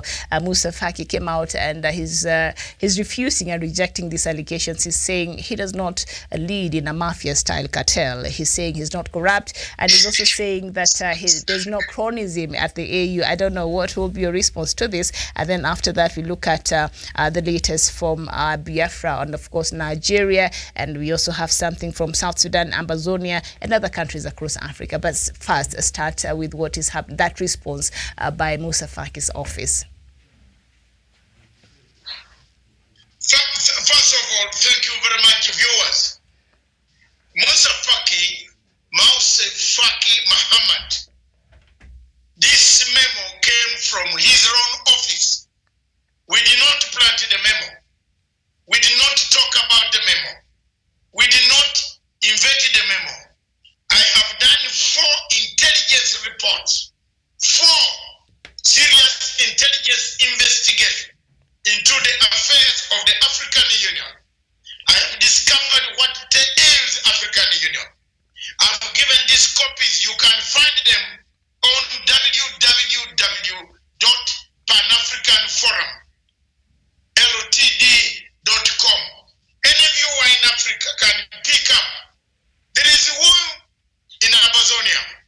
There is war in Biafra. There is war in Central African Republic. There is war in South Sudan. There is war in Libya. This guy does not tell us why he has not summoned the African Union to bring to the attention of the people of Africa why war is destroying people of Cameroon, why war is destroying Nigeria, why Nigerian president is killing Igbo people. I have a problem with him, and I will never go to AU as long as he's there. When we remove him is when I'll go hands up and arrive in Addis Ababa. I am the man leading the crusade to get a new AU chairperson, and I'm going to succeed. I have several countries. I have so many people. I have former presidents behind me. I have notified Chisano, General Rawlings, and others. We have told them this AU is going down. The spirit of Kwame Nkrumah is dead. The spirit of Nyerere is dead. This guy is leading a mafia-style cartel system, which is in African countries. How can another organization on top of Africa become corrupt when we are fighting corruption in smaller countries? How? Before you get a job in the AU, yes, you must use your private parts to get a job in the AU. You must be seduced by a leader in AU, a man in AU. Chronism. The French have captured our AU. It is sad. All right, Doctor, very valid points that you've made, and you've said you're not going to the AU until this month's term end. And I'm thinking this is an internal memo that was written by the AU staff. In other words, they're telling us they do not have confidence in their leader there, the African Union chairperson, Mr. Musa Muhammad Faki. Do we still have to wait until his term ends, or are there other ways? Mr. Musa Faki, we've seen he has failed this continent time and time again, together with now that left. The Egypt president, who was also chairperson there, Mr. Al-Sisi. Together, they really failed. A lot of things that we thought Mr. Al-Sisi would take care of last year, the Libya crisis that has continued different proportions there, and other crises in this country. We've seen he came, he left, he didn't do anything. But Musa Faki is still here. I don't know how Ramaphosa is going to address some of these matters, but he said insecurity in Africa are one of the key agendas that he will be addressing progressing as he chairs for the next 1 year the AU chairmanship here as a head of state here in Africa. But should we continue to wait until Musa Faki's time ends, or are there mechanisms that can be put in place if his own staff are coming out and say, we do not have confidence in you, you're leading us like a mafia-style cartel? Do we still really need this person at the African Union helm? Africans were all ashamed of resigning. Africans have no morals when it comes to accepting reality. They say, no, I'm all right. You have seen the one in some other people in Kenya here. They don't want even to live when they are under siege, or what they call siege, or whatever it is in the Kenyan language. But in actual seriousness, we don't have morality. We have no self-consciousness of saying, I am defeated, I have gone home, I want to allow some other person to help us. Mohamed Faki has received several complaints coming from several people talking about the same thing throughout and out, about how he has mistreated people, about how he has distributed jobs, about how he conducts himself, about corruption, about having spies, French spies planted in AU to tap telephones of presidents. A president is a phone in Kenya is not tapped, but once you reach the African Union headquarters, your telephone is tapped. They listen to what Kenyatta says. They listen to all presidents, what Museveni says. They listen to Mnangagwa. They listen to Kagame. These are the problems of AU, created by a French organized, orchestrated, supplied, logistically equipped chairperson called Musa Faki Mohammed. He better lives. He better lives. I want to ask the African leaders. A man has not even sent a circular to all African countries about coronavirus. That is the chairman of AU. Sire, he's stupid man. He's not worth to be seen anywhere. The only thing that Mr. Musa Faki has is height. He's tall. That is it. And I have a dossier on him. If he says no, I will put it out. His wrong dossier from his country, I got it in my hands as a weapon. I'll release it. Then the world will know whom they had given this chairmanship. If I don't speak about this, Nkrumah will not wake up to speak. Nyerere, Jomo Kenyatta, Obote, Sekuture, Saisilasi, Governor, they will not speak. They are dead. Mandela, Patrice Lumumba, Samora Machel, they are dead. Amira Kabura, they are dead. I am the only one alive. I have to speak. Mugabe is gone. Who can speak for Africa again? I speak. Biafra is bleeding. Biafra is bleeding. Biafra is bleeding. Nigeria is bleeding. Boko Haram is killing people. Amazonia is bleeding. Nobody is talking. We have left it for Musa Faki to earn money from the French. To be paid by the French. How? Nowhere. Cartel. The letter came from his own staff. His own staff. In fact, wait a bit, Miriam. Yes. Wait a bit. Yes. You know, since that time, since these men knew me, that I'm the only man who speaks out, they have sent me another dossier. Now I have a bad one. If Mr. Faki Mohammed Faki was not listening, we tagged you today to listen. We have a dossier. Resign and go. To save your political life in Chad, resign. We know what you did, what you have done. We know everything. And we now know every evidence. You have hunted out people. You even wanted to kill staff in Bamako, whom you had sent there from the AU. We know. And we are going to fight for the truth until it comes out. Don't threaten us. You're a cartel.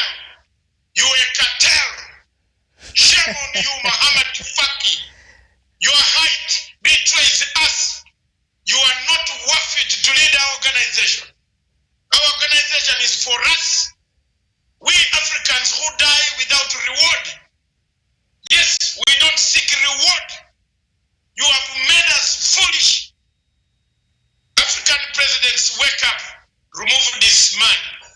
There is a snake lying in the headquarters of African Union. Supposed, sponsored. Look, the maritime climate situation of Somalia. He can't exercise powers. At least Madame Zuma, Dlamini Zuma, used to come and fly and say, no, Somalia, Kenya, sit down. Don't take this case to the ICJ. But what type of secretary chairperson we have? A useless man. Useless. Useless. Which school? Yes. Which school did he go to? Which one? Show us his university. Where did he go? What did he study? What did he study? He studied to collect money from France. We are not going to keep quiet. We are not. I am an activist. I'm not a diplomat. I fight for the people who cannot be here. The Amazonians are dying. I fight for them. The war in Mogadishu is escalating. African countries are fighting over River Nile. What is the EU doing? And then Egypt asks Somalia. Of all places, Egypt can ask Somalia, which is already Somali also disorganized. Wow. What a tragedy of Africa. What a tragedy. Miriam, what a tragedy. What a tragedy indeed. Are we bewitched? Are we bewitched? Are we bewitched in Africa? Have you seen what Egypt is saying? That he's asking Farimajo to negotiate. He's Yet asking Sudan. AU could have negotiated between Egypt, Sudan, and Ethiopia. The man is collecting money for his campaign as the president of Chad. He wants to oust President Idris of Chad. Yes. If people don't know, he doesn't care about Biafrans. The human rights abuses in Amazonia. What do we say? What do we say, surely? Another technical thing where this man can go. Let me take 1 minute from the command center here. That's okay. The man told African presidents not to go to the swearing-in ceremony of Democratic Republic of Congo. And yet, African Union spent money to send observers to this place. Now, tell me, is this a man who wants to be your chairperson? Double standards. He wrote I have the copy, a letter which he wrote that don't go to the swearing-in ceremony in the DRC Congo. I am going to bring a commission of inquiry from the African heads of state, where I will be able to table all the evidence against Muhammad Faki, that, what is the other name? Musa. I don't like to hear that name. Musa. I am fed up. All right. As an African, I'm fed up. Okay. I'm totally fed up. I have done my best as an activist to bring this. Buhari is slaughtering people. Boko Haram is slaughtering people. Al-Qaeda is slaughtering people in Maghreb. Libya is burning. The French have told Mr. Muhammad Faki to keep quiet while General Khalifa Haftar takes over Tripoli. Shame. Shame, African heads of state watching this tape. Shame. Shame upon you, presidents who went there and endorsed this tall guy. Shame. I warned you. Look at Libya burning. He can't solve anything. He can't write to us a memo about coronavirus. He's only answering cartel. Why can't he write us a memo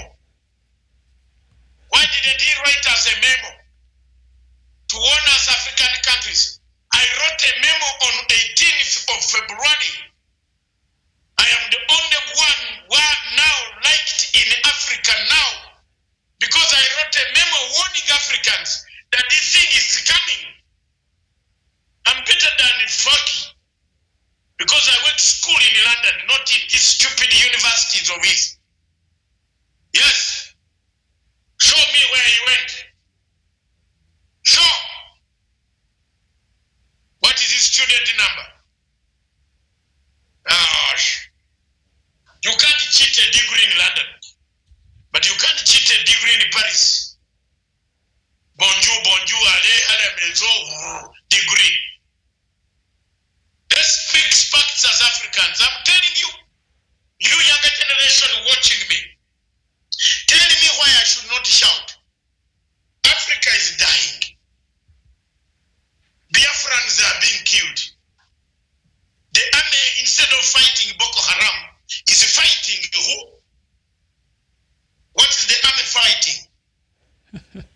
The indigenous Nigerians. Yes. The people. The Biafrans, yes. The army in Nigeria is killing its own people. Buhari has armed herdsmen. That's why Obasanjo says they want to how to reassemble Nigeria, because they have seen the death, the blood is flowing, and nobody is talking about it. You want me to keep quiet? I can't keep quiet. I'm sorry. What will Buhari do? Nothing about from his tall council wearing around. We might be talking about Djibouti, not Buhari. Buhari might have gone to the makers. These people are, how can you have a man called Paul Biya with a woman who has a witch which costs $1 million? The hair of Mrs. Paul Biya is $1 million. Are we Africans bewitched? And the African Union goes on getting more gold and diamond from where? From the place called Amazonia. In Libya, Libyans are perished. The French captured AU long time ago. Mm-hmm. Mama de Gassi told you that I am dying, but there will be no Libya. Are we not seeing it today? Miriam, it is happening, and Libya has become a very sorry state, and one of the very sorry states in Africa, and a solution doesn't seem to be in the near future, because this matter, as we know, was left to African Union, and I think now the talks in Libya are being held in the Republic of Congo there, after the first initial meeting that was convened by Angela Merkel, the Chancellor for Germany. And when it was brought back to Africa, I got very worried, because I thought, you know what, AU has failed to find a solution for Libya.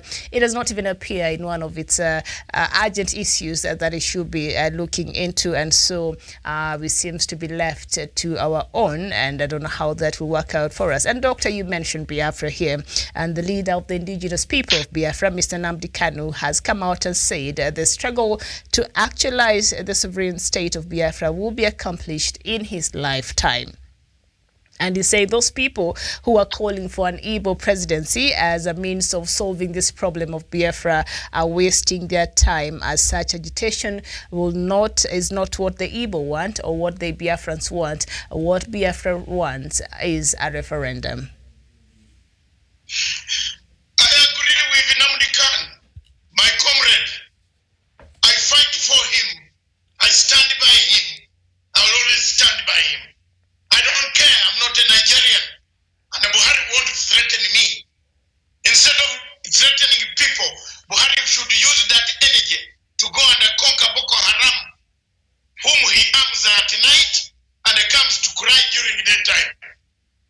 I have no regrets for standing here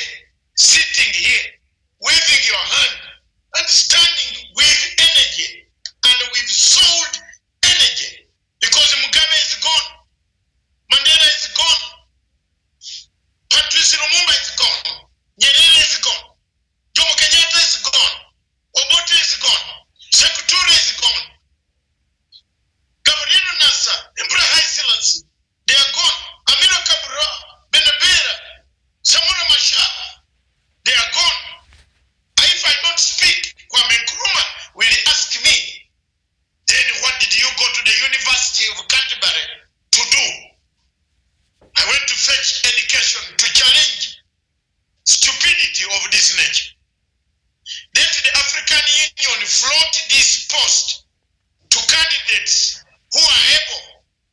Let African Union remove this caveat of saying they should only elect a foreign minister.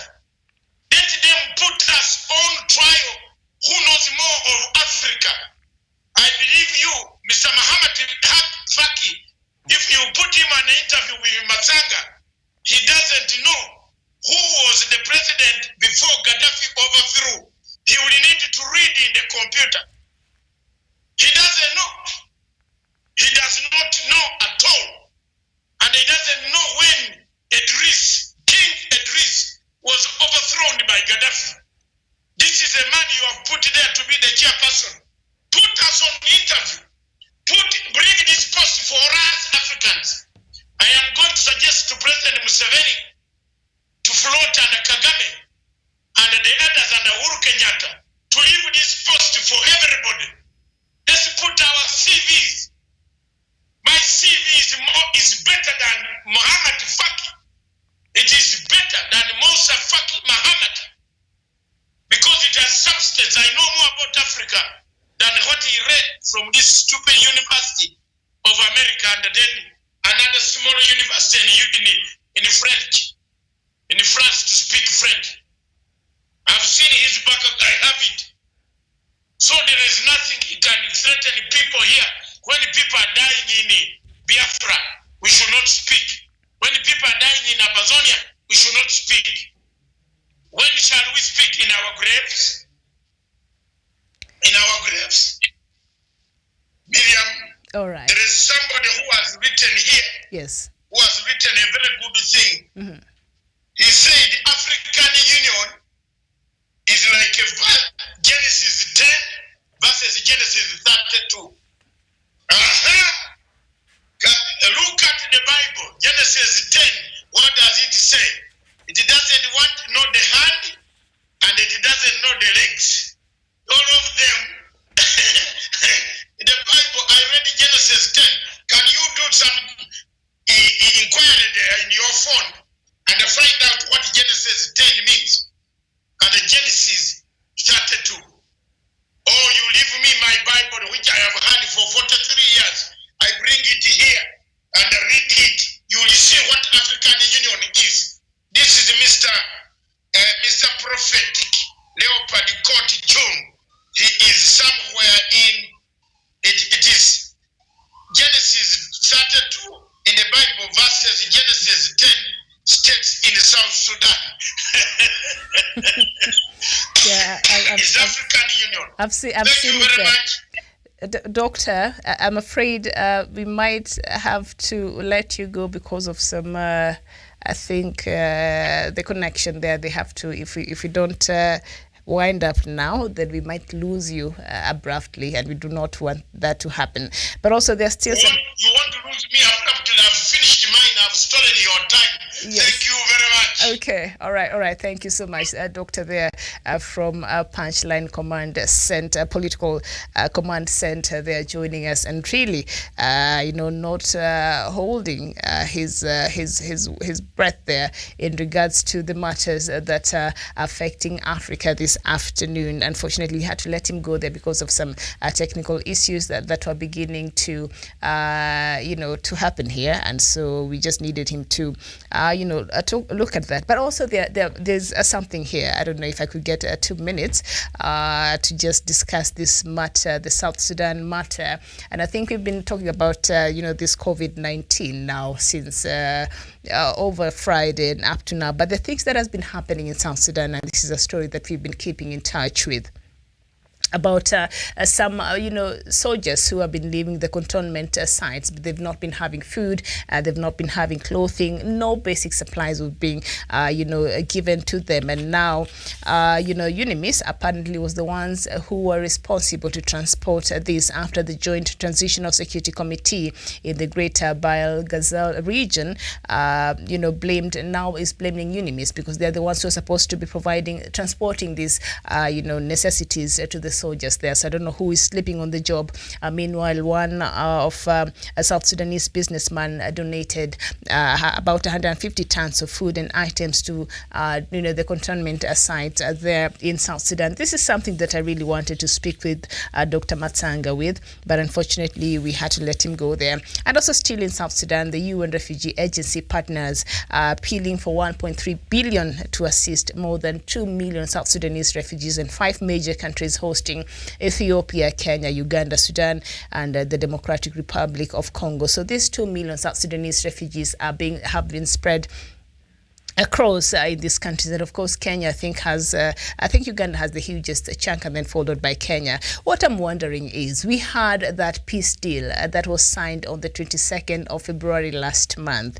This was supposed to mark a time where South Sudanese refugees that have been not just in these countries but across the world would find it easy to return back home. Why the United Nations Refugee Agency is asking for 1.3 billion US dollars to continue to take care of South Sudanese in these refugee camps is what I'm trying to wrap my mind around, because we knew after signing of this peace deal, it will occur to the leaders of South Sudan that proper measures and very urgent measures will be put in place so that South Sudanese can be relocated slowly back to their homes and back to their towns, and the security guaranteed. But if now the United Nations Refugee Fund is coming out and asking for these huge amounts of money, that means these people are not ready to go back home. That means these people perhaps don't have confidence in that agreement and the unity government that was formed and is now working towards other structures. They do not have confidence in the signing of the peace deal that happened on the 22nd of February. That means that they don't perhaps have even confidence in the leadership of South Sudan, because why would they continue to find it comfortable to stay in the refugee camps while the country now is supposed to be stable, while the country now is supposed to be hospitable, while they're supposed to be assured of their security so that they can go back to their villages, they can go back and start rebuilding their own lives? What is happening there in South Sudan?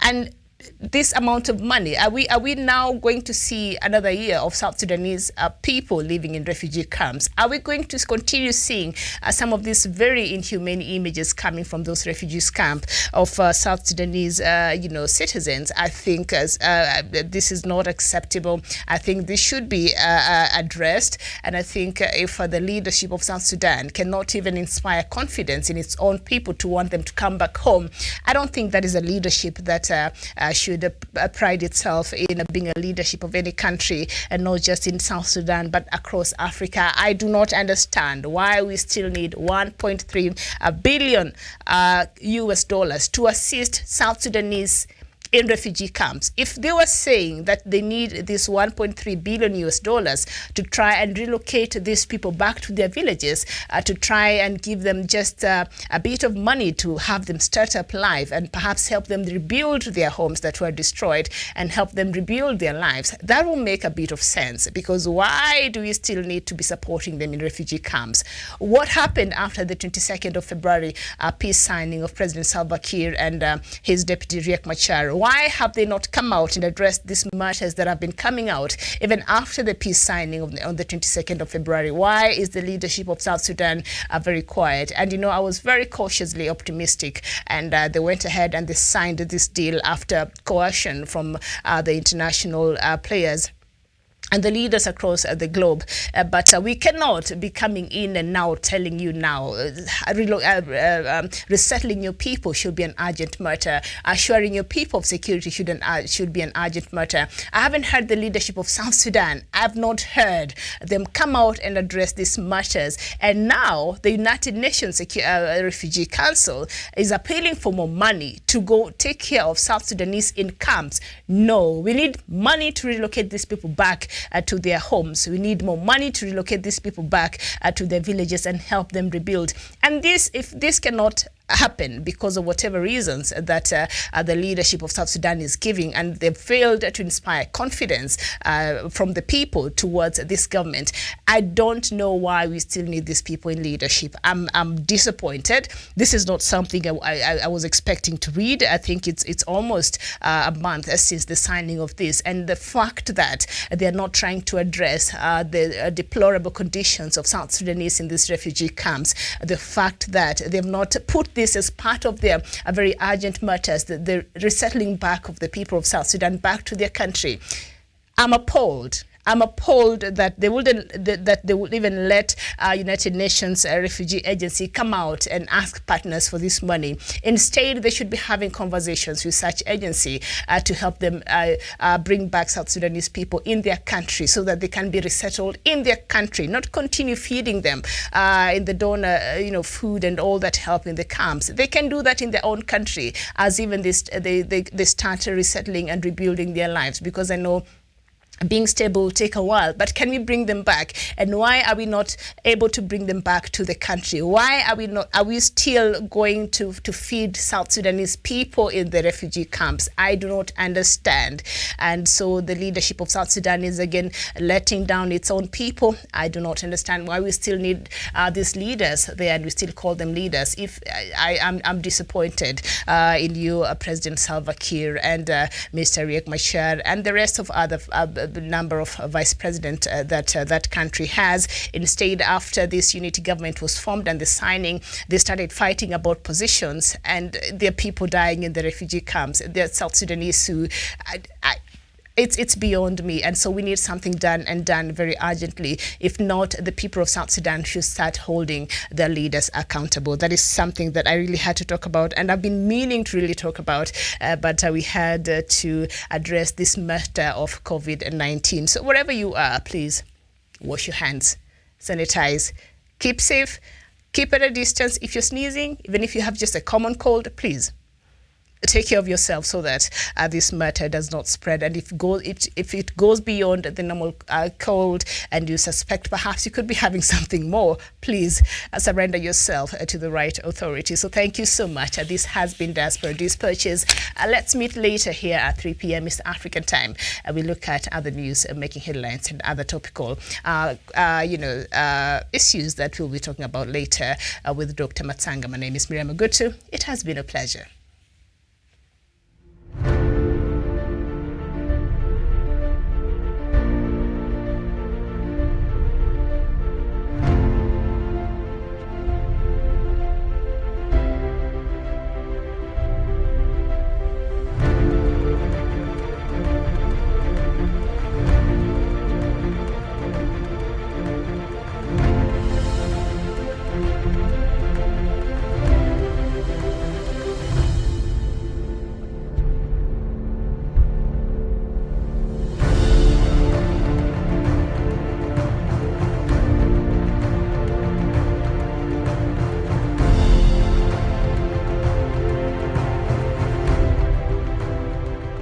Peace must be our goal and our guide. And all that we strive for as a human family, dignity and hope, progress and prosperity, depends on peace. But peace depends on us.